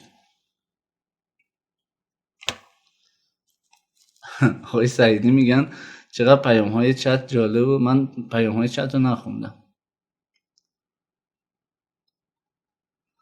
واقعیت اینه که آقای سعیدی من میگم از بیرون وقتی به این قضیه نگاه میکنید یکم شاید براتون حالت اگزاجر داشته باشه، اغراق‌آمیز باشه، ولی واقعا این چیزی که من بچه‌ها نخواستم، خودشون دوست دارن که اینجوری بیان کنن، توصیفشونه و واقعا هم صادقانه است. یعنی چیزی نیستش که بخوایم ما به شما قبل با هم دیگه هماهنگ کرده باشیم که این داستان رو بخوایم حالا مثلا پروموت کنیم، چون ما آزمون خودمون رو داریم و این وبینار داره کمک میکنه، حالا غیر از اینکه مطلب آموزشی رو در اختیار شما قرار بده، اینکه کمک میکنه که با باشگاه محتوا هم آشنا بشین، وگرنه بچه‌هایی که قرار ثبت نام کنن اصلا مشخصه، مدل ارزیابیمون مشخصه که جلوتر میگم، و تعدادی هم که ما انتخاب میکنیم اصلا محدوده، یعنی ما نیازی نداریم که بیایم آنچنان چیز کنیم دربارش صحبت بکنیم، اصلا همچین فکری نکنید و شاید برای شما جذاب باشه، شاید به کمک شما بیاد این قضیه. برای ورود به آکادمی باشگاه محتوا بچه‌ها ما یه مدل داریم به نام ارزیابی اولیه یا ارزیابی، که این ارزیابی خودش 2 تا ارزیابیه. ارزیابی اولمون اینه که ما از شما میخوایم درباره یک موضوع حداقل 500 کلمه بنویسید و برامون ارسال کنید. که چرا من میخوام خلق محتوا رو یاد بگیرم؟ خلق محتوا همون تولید محتواست، ولی چیزی که واقعا خلق میشه، نه اینکه تولید میشه. موضوعی که شما برای ما مینویسید و ارسال میکنید، ما اینها رو ارزیابی میکنیم، براشون امتیاز گذاری میکنیم که باید به این نکات توجه کنید. برای اینکه سری پیش حدوداً 70 نفر توی فصل دوم شرکت کردن، توی فصل اول حدوداً 140 نفر شرکت کرده بودن. خب فصل اول با فصل دوم فرقی که داشت این بود که رایگان بود و مدل تست شده باشگاه محتوا بود و وقتی که فهمیدیم اوکی هستش ما فصل دوم رو ادامه دادیم، ولی خب اون ارزشی که مطمئنا برای شما داشته باشه هزینه‌اش خیلی بیشتره، ولی خب ما هزینه‌اش رو خیلی کمتر محاسبه کردیم که بچه‌ها بتونن تو شرکت بکنن. از متنای سایت‌های دیگه نباید کپی بشه، خیلی مهمه. اگه قرار 500 کلمه بنویسین اصلاً کپی نکنید.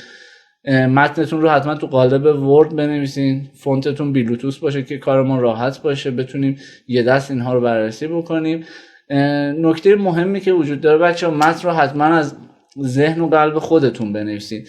یعنی لحنش الان اصلا مهم نیست، سبکش مهم نیست، فقط متنی باشه که واقعا بگه که چرا شما میخواین این مسیر رو شروع بکنید، چرا میخواین خلق محتوا رو یاد بگیرید، چرا بعدش میخواین برین کارآموزی. و به این شماره‌ای که حالا اینجا نوشته شده متنتون رو در قالب فایل ورد توی واتساپ ارسال کنید. ما این متنا رو میخونیم، امتیاز میدیم. حالا بر اساس چی؟ بر اساس یه سری از معیارهایی که جلوتر من درباره‌اش صحبت میکنم. بر اساس اون امتیازها 12 نفر اول که انتخاب میشن با اونها یه مصاحبه تصویری خواهیم داشت و خب اونجا ما یه سری سوالها رو مطرح میکنیم، چون دوره کارآموزی ما با کسب و کارهایی هستش که تو تهران هستن. ما 12 نفر انتخاب میکنیم که حتما 2 تا ویژگی اصلی رو داشته باشن، حالا به اضافه یه سوالا که امتیاز داره. یکی این که بتونن تو تهران برن تو اون شرکت‌های کارآموزی، یکی این که زمان خالی داشته باشن، یعنی اگه کارمند و اینا باشن نمیتونن توی حالت بورسیه ما شرکت کنن. حالا بورسیه چی هم جلوتر میگم. معیارهایی که برای اون نوشتن متن و کلا مصاحبه برای ما مهمه، یکی اون خلاقیتی که تو نوشتن داره، بیشترین امتیاز رو داره، 50 امتیاز داره. یکی شوقی که تو اون نوشتنه و یه سری معیارهایی که تو دل این قرار داره و سکرته، 20 امتیاز داره. و ویراستاری یعنی نداشتن غلط املایی، نه حالا خیلی نیم فاصله و پاراگراف بندی و این چیزا مهم نیستش، غلط املایی نداشته باشین 5 امتیاز هم اینجا میگیرین که میشه 75 امتیاز متنتون داره. از این 75 امتیاز اونایی که امتیازهای بالاتری رو داشتن ما مسابقه تصویری باهاشون میگیریم، به ترتیب انتخابشون میکنیم و خود مسابقه تصویری هم سوالهایی که ازشون میپرسیم 25 امتیاز داره، مجموعاً 100 امتیاز. حالا کسایی که امتیازهای 70 به بالا داشته باشن ما اینها رو بورسیه میکنیم، یعنی مقداری بر اساس فرمولی که مشخص هستش، مقداری از هزینه دوره آموزشیشون رو نمیگیریم، آموزش ها رو بهشون میدیم، دوره کارآموزیشون رو میرن، اون موقع ما یه جورایی داریم بورسیه شون میکنیم که بتونن تو کسب و کارها مشغول به کارشن. یه جورایی داستان اینه بچه‌ها، باشگاه محتوا دنبال اینه که تالنت پیدا بکنه تو حوزه محتوا، کسایی باشن که تالنت باشن، استعداد باشن و ما به این جور افراد کمک میکنیم که مسیر خودشون رو پیش ببرن و این بورسیه شدن هم میتونه برای اون 12 نفر مفید باشه. اما یه سری افراد هستن سر کار میرن، یه سری ها هستن دانشجو هستن نمیتونن دوره کارآموزی برن. ما اونها رو با امتیازهایی هم که بالا دارن، بالای 70 امتیاز تونستن کسب بکنن، ما اینها رو دیگه بورسیه نمیکنیم. دوره آموزشی به عنوان آزاد میتونیم توی تعداد محدود، خیلی تعداد محدود داریم، چون پشتیبانی این کار خیلی برای ما سخته، زمان بره، به خاطر همین از یه تعدادی بیشتر نمیتونیم، یعنی نمیتونیم 100 نفر رو بگیریم. تعدادمون حدوداً 20 تا 25 نفره، بیشتر از این اصلا نمیتونه باشه. و از این 25 نفر 12 نفر که بورسیه میشن، بقیه بچه‌ها به عنوان دانشجو آزاد میتونن توی دوره حضور پیدا کنن. اون هم بازم بستگی به امتیازشون داره. این هم داستان بورسیه. چه سرفصل‌هایی رو ما تو فصل سوم، آره آقای وفا، این داستانش اینه که حالا بچه‌هایی که شهرهای دیگه یا شاغل هستن یا دانشجو وقت نمی‌کنن میتونن به عنوان دانشجو آزاد قرار بگیرن، ولی خب ان که امتیاز خوبی کسب کنید و حتما ما در خدمتتون باشیم. سرفصل‌های کاملیه. این الان من سرفصل‌های فصل دوم رو بهتون نشون میدم و سرفصل‌هایی که فصل سوم قرار بهشون اضافه بشه. تو 3 تا بخش این سرفصل‌ها دسته‌بندی میشه. استراتژی محتوا اولیش هست که میایم با استراتژی محتوا، پرسونا، قیف، نقشه سفر، UGC، تقویم محتوایی، چرخه عمر مخاطب، شاخص عملکرد، ابزارهای تحلیلی استراتژیک که بتونید کسب و کارها رو نظر محتوا تحلیل بکنید، و در نهایت سند استراتژی محتواست که آموزش داده میشه حالا با من و مربیان مهمان دیگه، و در نهایت یک پروژه پایانی داره. توی سرفصل دوممون خلق محتوای متنی و صوتیه، یعنی شما با داستان سرایی آشنا میشین، وبلاگ نویسی رو یاد میگیرین، کپی رایتینگ رو یاد میگیرین، سئو کردن محتوا رو آموزش میبینین که چطور میشن محتوای مقاله بر اساس کیوردها بنویسم، ریپورتاج نویسی رو آشنا میشین و ساخت پادکست رو، و در نهایت هم باز هم پروژه پایانی داره. سرفصل‌های سوممون چیه؟ خلق محتوای سوشال هست، سوشال مدیاها. 3 تا سوشال مدیا رو قراره توش کار بکنیم. اینستاگرام که بیشتر ویدیویی و تصویرسازی و کپشن نویسی و این چیزها رو توش آموزش میبینید، و حالا اینستاگرام مارکتینگ که خیلی مهم هستن. لینکدین، با کلا لینکدین آشنا میشید که چطور میتونید اونجا تولید محتوا کنید، و توییتر. یعنی این 3 تا شبکه‌های اجتماعی هستن که شما آموزش میبینید. اینفلوئنسر مارکتینگ رو در کنارش آموزش میبینید و کمپین های تبلیغاتی که در نهایت هم باز هم یه پروژه پایانی داره، و شما تو طول دوره آموزشی ارزیابی میشید که تو کدوم یکی از این سرفصل‌ها، تو کدوم یکی از این بخشایی که به بازاریابی محتوایی ربط داره قراره به شما امتیاز داده بشه، تو کدوم نقاط قوی هستین، تو کدوم نقاط ضعیف هستین. اون نقاطی که ضعیف هستین رو باید بیشتر روش کار بکنید. یعنی ما یه جوری به شما در نهایت کارنامه میدیم که بفهمید نقاط قوتتون چی، و یک شناخت خوبی میتونه برای شما داشته باشه که بتونید مسیر رو بهتر پیش ببرید. یعنی تو طول 10-11 هفته‌ای که ما در خدمتتون هستیم توی دوره آموزشی، کاملا شما ارزیابی میشید بر اساس اون پروژه هایی رو که به ما تحویل میدین. این خیلی میتونه بهتون کمک بکنه برای اینکه مسیرتون رو، تلاشتون رو، انگیزتون رو برای کار کردن و یاد گرفتن بیشتر بکنه. سرفصل هایی که توی فصل سوم اضافه شده، سرفصل هایی که خب من نیازش رو دیدم، مربیای مهمانش رو دعوت کردم که بتونن بچه ها توش شرکت بکنن و خیلی به دردشون میخوره. شعار نویسیه، نامگذاری برنده که اینا خیلی به کپی رایتینگ مربوط میشن. دوره کپی رایتینگ فصل سوممون خیلی کامل تره. لینک سازی داخلی خارجیه که برمیگرده به اون بحث سئو و محتوا، تو فصل دوم نداشتیم. و تحقیقات کلمات کلیدیه که این هم به این فصل اضافه شده. مربیای مهمان غیر از من که قراره در خدمتتون باشن، آقای علی حسینی هستن. حالا نمیدونم شاید اینها رو بشناسین چون اینا فعالان حوزه محتوا و سئو هستن و در فصل سوم در کنار بچه‌ها و میتونن اون بخشایی که تو خودشون تجربه کردن رو به شما منتقل بکنن. آقای علی حسینی هستن، آقای رضا واعظی هستن توی بحث سوشال مدیا، آقای حمید رضا سلیمانی هستن توی بحث کپی رایتینگ و آقای محمد حسین صفاکرم هستن توی بحث یه بخشای دیگه ای از سئو محتوا که کمک میکنن. توی فصلهای اول و دوم هم اساتید و مربیان بسیار خوبی داشتیم، به بچه‌ها خیلی کمک کردن توی بحث انتقال تجربه. توی فصل اول آقای یاور مشیرفر بودن، آقای امیر محمد شیخ نژاد که دستشون درد نکنه. توی فصل دوم شراگیم مرادی، شاهین کلانتری، حامی غفاری، علیرضا ابراهیمیان، پارسا کاکویی، رامین تسوجی، علی پوربافرانی و فرزاد نورعلی بودن که خبر خوش اینه که مربیای مهمان تو فصل دوم آموزش‌هایی رو که به بچه‌ها داده بودن تماما در اختیار بچه‌های فصل سوم هم قرار میگیره. یعنی یک نکته خیلی خوبیه که میتونه چی باشه، کمک بکنه به بچه‌های فصل سوم.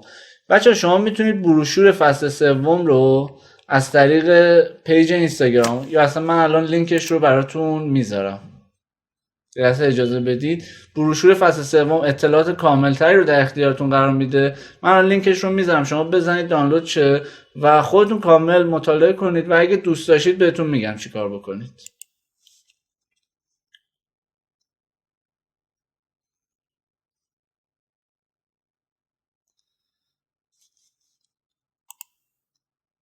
خانم شوهی ما کلا مدرک زده ایم مثلا مدرک رو قبول نداریم، یعنی تو باشگاه محتوا اصلا چیزی به نام سرتیفیکیت رو قبول نداریم، ولی به شما کارنامه میدیم که اگه جزو بچهای 12 نفر اول باشین، کارنامه توی کارآموزی خیلی میتونه به اون شرکت کمک بکنه که توی بحث آموزش و کار چطور میتونن بهتون بیشتر کمک بکنن.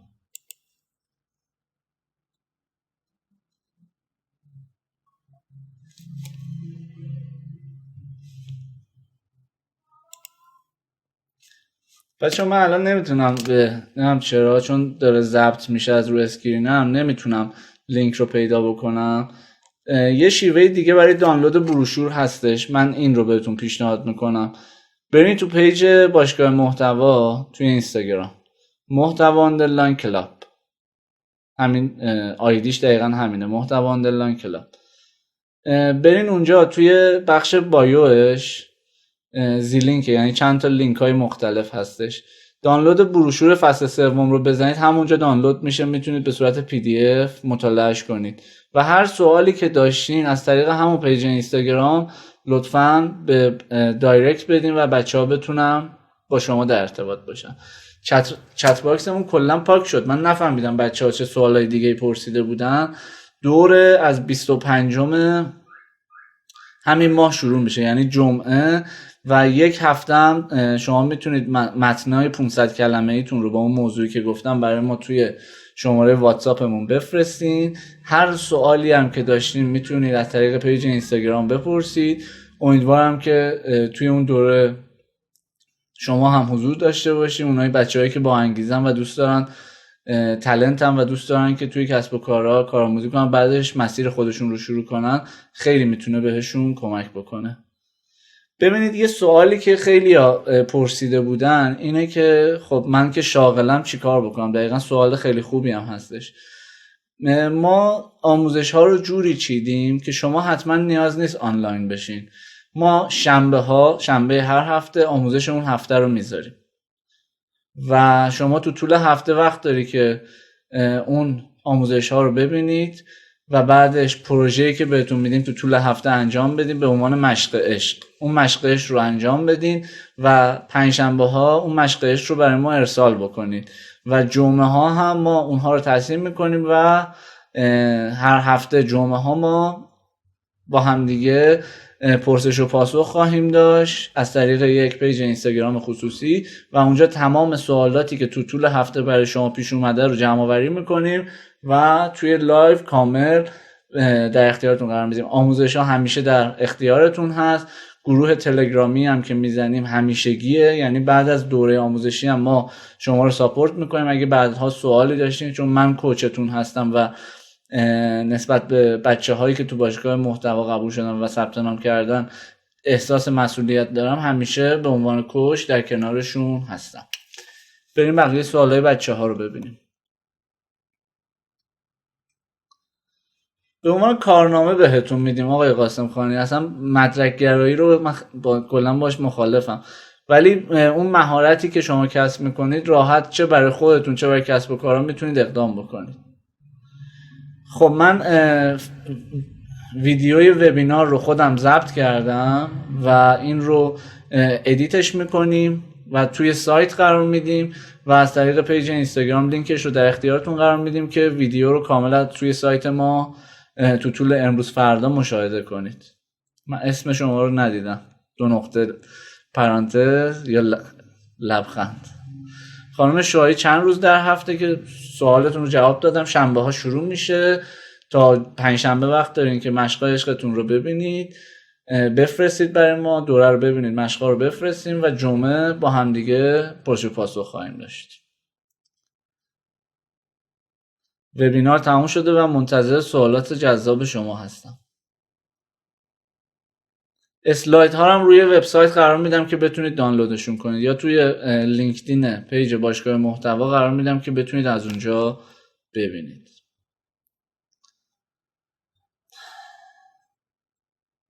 اصلا مأموریت اصلی ما اینه که بچه‌هایی که توی شهرستان هستن تربیت محتوا بشن، یعنی پرورش پیدا کنن توی حوزه بازاریابی محتوایی. یکی از مأموریت‌های ماست، چون کسب و کارهایی که حالا ما برای کارآموزی اقدام میکنیم تهران هستن، خب کارآموزی امکانش نیستش و همشون هم حضوری نیاز دارن که کارآموز بگیرن، ولی ما تمام سعیمون رو داریم میکنیم. الان داریم با یزد، با اصفهان، مشهد، تبریز، بندرعباس، با کسب و کارهایی که من خودم باهاشون در ارتباط هستم دارم مذاکره میکنم که بتونم برای بحث فصلهای بعدی، فصل 3 به بعد، تو شهرهای دیگه هم بتونم دوره کارآموزی رو، فرآیندش رو تعریف کنم که بچه‌های شهرستان، شهرهای دیگه، نه شهرستان، شهرهای دیگه هم بتونن هم آموزش رو ببینن، بعدش هم وارد فضای کاری بشن.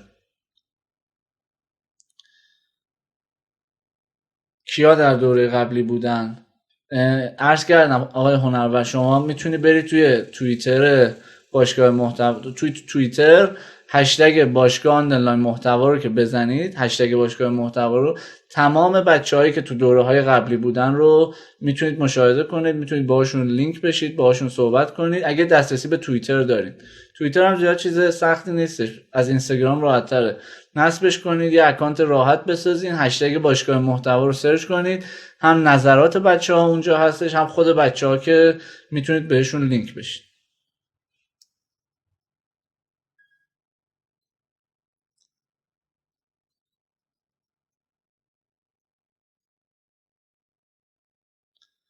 بچه‌ها هر چی سوال دارید از من بپرسین، در خدمتتون هستم. ما درباره وبینار کسب درآمد از تولید محتوا بود، مسیر تولید محتوا بود. این مسیر تولید محتوا به شما کمک میکنه که به اون مدل های کسب درآمد برسین. پیج اینستاگرامتون رو راه بندازید، سایتتون رو راه بندازین و بدونید که هدفمند و درست این قضیه رو پیش ببرین. باشگاه محتوا دقیقا میخواد به شما کمک بکنه، هم تو این زمینه حرفه‌ای بشین، همین که بتونید به شیوه هایی که من دربارشون صحبت کردم به کسب درآمد برسید.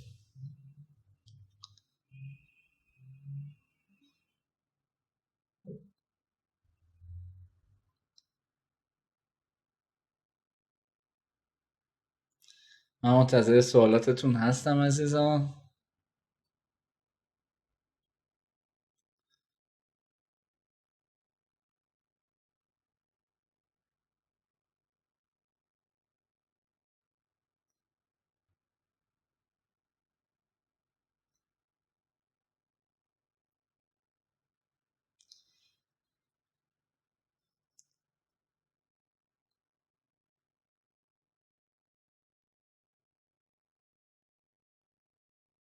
این ویدیو هم ویدیویی که حالا ضبط میشه هم توی سایت باشگاه محتوا قرار میگیره با کیفیت صدایی بهتر، چون الان فکر کنم چون از طریق وبکم بود، و همین ویدیو رو توی سایت ای سمینار هم قرار میدیم که شما چون که حالا توی سمینار خیلیاتون هستین میتونید از طریق این سمینار ویدیو رو فکر کنم تا 2-3 هفته دیگه قابل دسترسی باشه که اونجا هم ببینید. ولی اگه زودتر میخواین، چون از این جمعه هم بحث ارزیابی ما شروع میشه، اگه به این اطلاعات نیاز دارید و از اول نبودید میتونید از طریق وبسایت باشگاه محتوا که لینکش رو توی اینستاگرام و حالا شبکه‌های دیگه قرار میدیم اونجا مشاهده کنید. خب فکر کنم که بچه‌ها تایپ کردن ولی چیزی ارسال نشد، در حال تایپ بودین.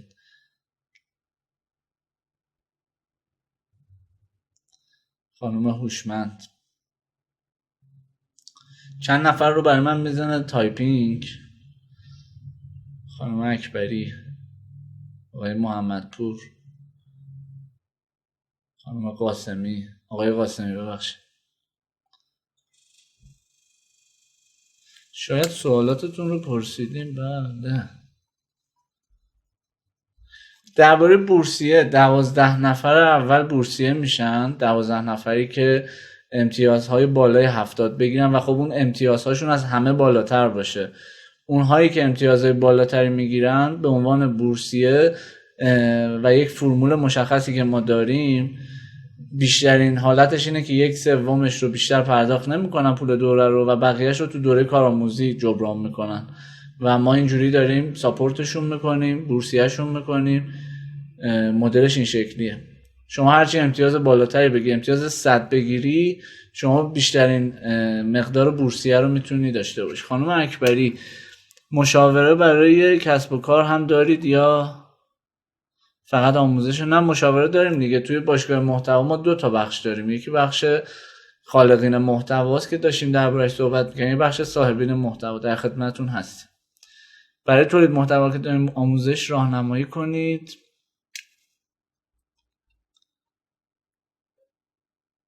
آقای قاسمی بیشتر توضیح میدیم؟ من متوجه نشدم. برای تولید محتوای آکادمی آموزشی متوجه سوالتون نشدم. یعنی شما میخواید یه آکادمی آموزشی بزنید که از طریق اون تولید محتوا کنید؟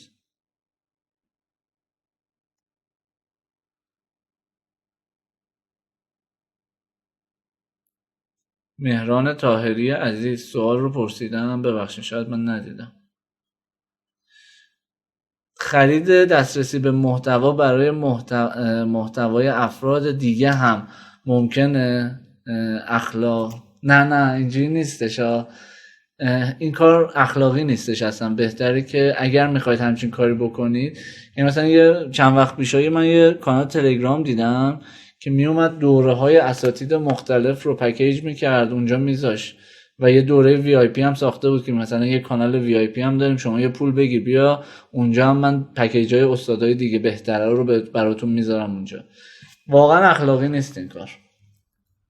یعنی خودتون آقای طاهری اگه بتونید اون دوره ها رو خودتون، اگه توی حوزه تخصصی که فعالیت میکنید همون دوره ها رو خلق کنید، خیلی بهتر از اینه که دوره های کسای دیگر رو بیاین مثلا بفروشین.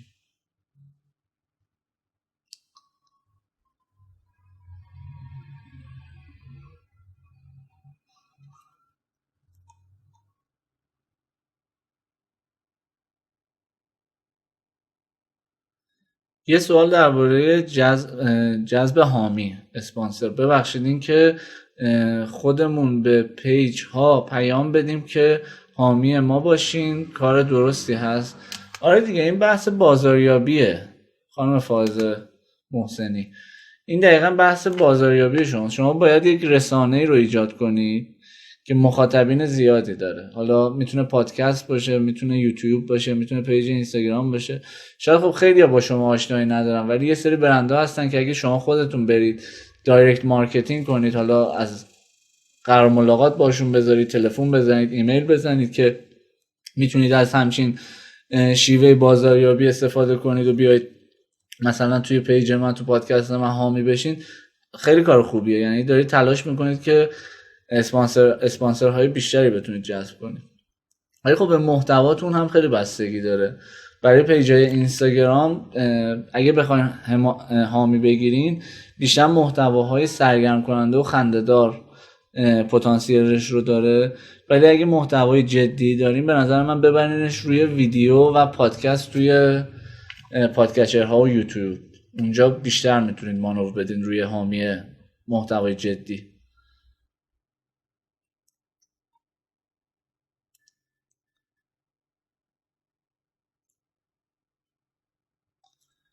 خب پس تفاوتش با فروش محتوا چیه؟ فروش محتوای خودتون رو گفتم دیگه. اینکه شما محتوای خودتون رو آقای طاهری بیاین بفروشین. شما گفتین محتوای دیگران رو بفروشین. اینکه میتونید بیاید یه سایت بزنید با اون کسایی که محتوا رو درست کردن هماهنگ کنید، بگید که من دوره‌های شما رو میفروشم، شما یه پولی به من بدید. اگر قبول بکنن که خوبه، ولی خب بعید میدونم همچین اتفاقی بیفته، چون زیرساختاش تدارک همچین زیرساختی خیلی کار سختیه. یه سایتی باید طراحی بشه، وگرنه خب میتونه مثلا شفافیت تو دلش وجود نداشته باشه. آقای طاهری اگه شفافیت وجود نداشته باشه، اونایی که محتوای فروشی دارن سخت میان به شما میدن. اگه بتونید شفافیت ایجاد کنید، برای هر کدوم مدرسا پنل داشته باشین، یه چیزی مثل فرادرس، یه چیزی مثل ای سمینار، یه پنل مشخص که طرف بدونه چقدر فروخته، چقدر سودشه، چقدر سود شما، همه این چیزا اگه شفاف باشه، همچین پلتفرمی داشته باشین، کار جذابیه. ولاگر شدن رو پیشنهاد میدید؟ کمتر صحبت شد. آره، ولاگر شدن میتونه توی خیلی از اون دسته‌بندی ها قرار بگیره. ولاگر شدن به نظر من یکی از ترنت هاییه که الان به شدت داره وایرال میشه و دیگه محتواهای لایف استایل اون شکلی و اینکه بیام از سفرم عکس بگیرم، از باغ و این چیزا بخوام عکس بگیرم، عکس رنگی درست بکنم، مخاطب جذب کنم، اینا دیگه داره کنار گذاشته میشه. به نظر من اگه بخواید روی اینفلوئنسری فعالیت کنید، روی ولاگر شدن یعنی ساخت ویدیوهایی که توی حوزه مشخص باشه قدم بردارین خیلی بهتره. آقای قاسمی نه، طراحی سایت نداریم آقای قاسم خانی، فعالیت ما طراحی سایت نیستش، ولی اگه خواستین به من حتما توی اینستاگرام پیام بدین، من راهنماییتون میکنم. با یه سری از افراد به صورت مشارکتی همکاری میکنیم. مشارکتی نه، یعنی با هم همکاری میکنیم، پروژه های مشتری خودمون رو به اونا میدیم. میتونم اونها رو به شما لینک بکنم که کارتون رو انجام بدید. مرسی آقای طاهری. آقای محمدی، هزینه آزاد 1,5 میلیون، 1,500,000.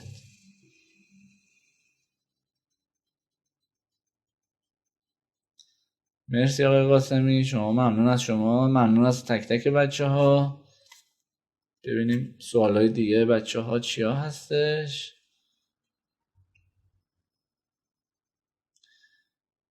یه قالب سایت دارم میخوام محتوا براش بذارم. باش، توی اینستاگرام شخصی من آیدین داریان رو سرچ کنید، دایرکت به من بدید، من راهنماییتون میکنم به کی بگین. یه نفر میخواین که براتون، یعنی وردپرس دیگه، وردپرس کار میتونه مثلا یه هفته اون قالب رو برای شما آماده کنه. خیلی خوبه که دارین سایت خودتون رو میزنید. احسنت به شما.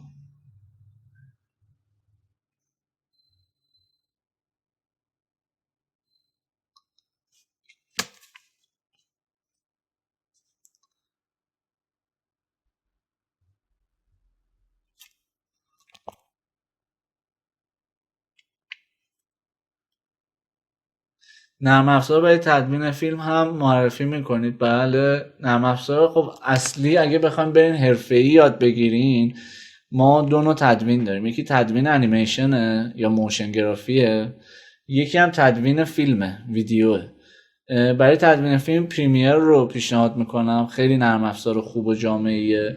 برای برای استاپ موشن افتر افکت رو، برای اینکه بخواین استاپ موشن های خوب بسازین، این دوتا رو من پیشنهاد میکنم. دوره هاش رو حتما بگذرونین، خیلی نرم افزار خوبی هن.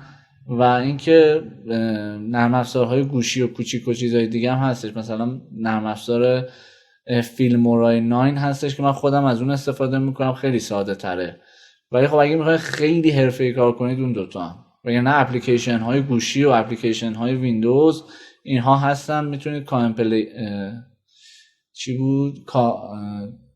کایم مستر و فیلمورا 9 این دوتا رو برای ویندوز و گوشی دانلود کنید. این دوتا به نظر من میتونه نیازهای اولیه‌تون رو برآورده کنه. در دورتون در مورد ابزار تولید محتوا بحث میشه. ببینید 3 تا سرفصل داشتیم دیگه. سرفصل استراتژی محتوا بود که کلا بحث دیدگاه تحلیلی داریم به محتوا و این کمک میکنه که خب مسیر درست رو برای اون محتوا، برای اون کسب و کار بچینید. توی فاز بعدی اجراییه، یعنی یاد میگیرید چطور محتوای متنی بنویسید، سئویی بنویسید، چطور تصویر ادیت کنید، چجوری تصویر خلق کنید، چجوری ویدیو ادیت کنید، چطور با ابزارهای مختلف کار کنید. دقیقاً ابزار محوره. توی فاز اجرایی دقیقاً ما با ابزار سر کار داریم. آقای امیر محمد عزیز،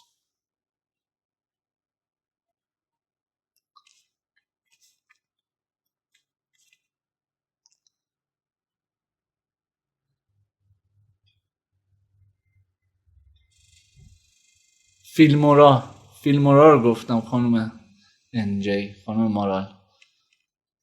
فیلمورا براتون تایپ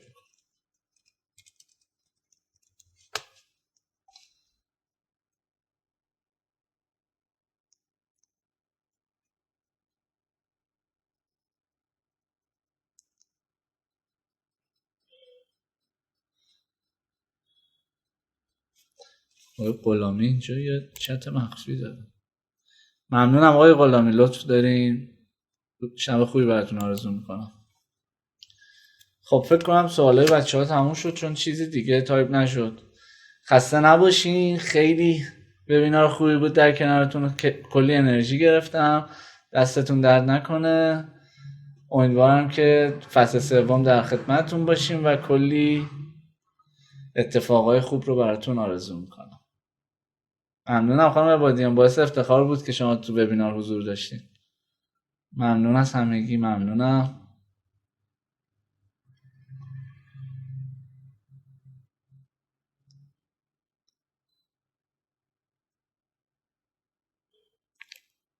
خیلی مخلصم. شبتون بخیر باشه.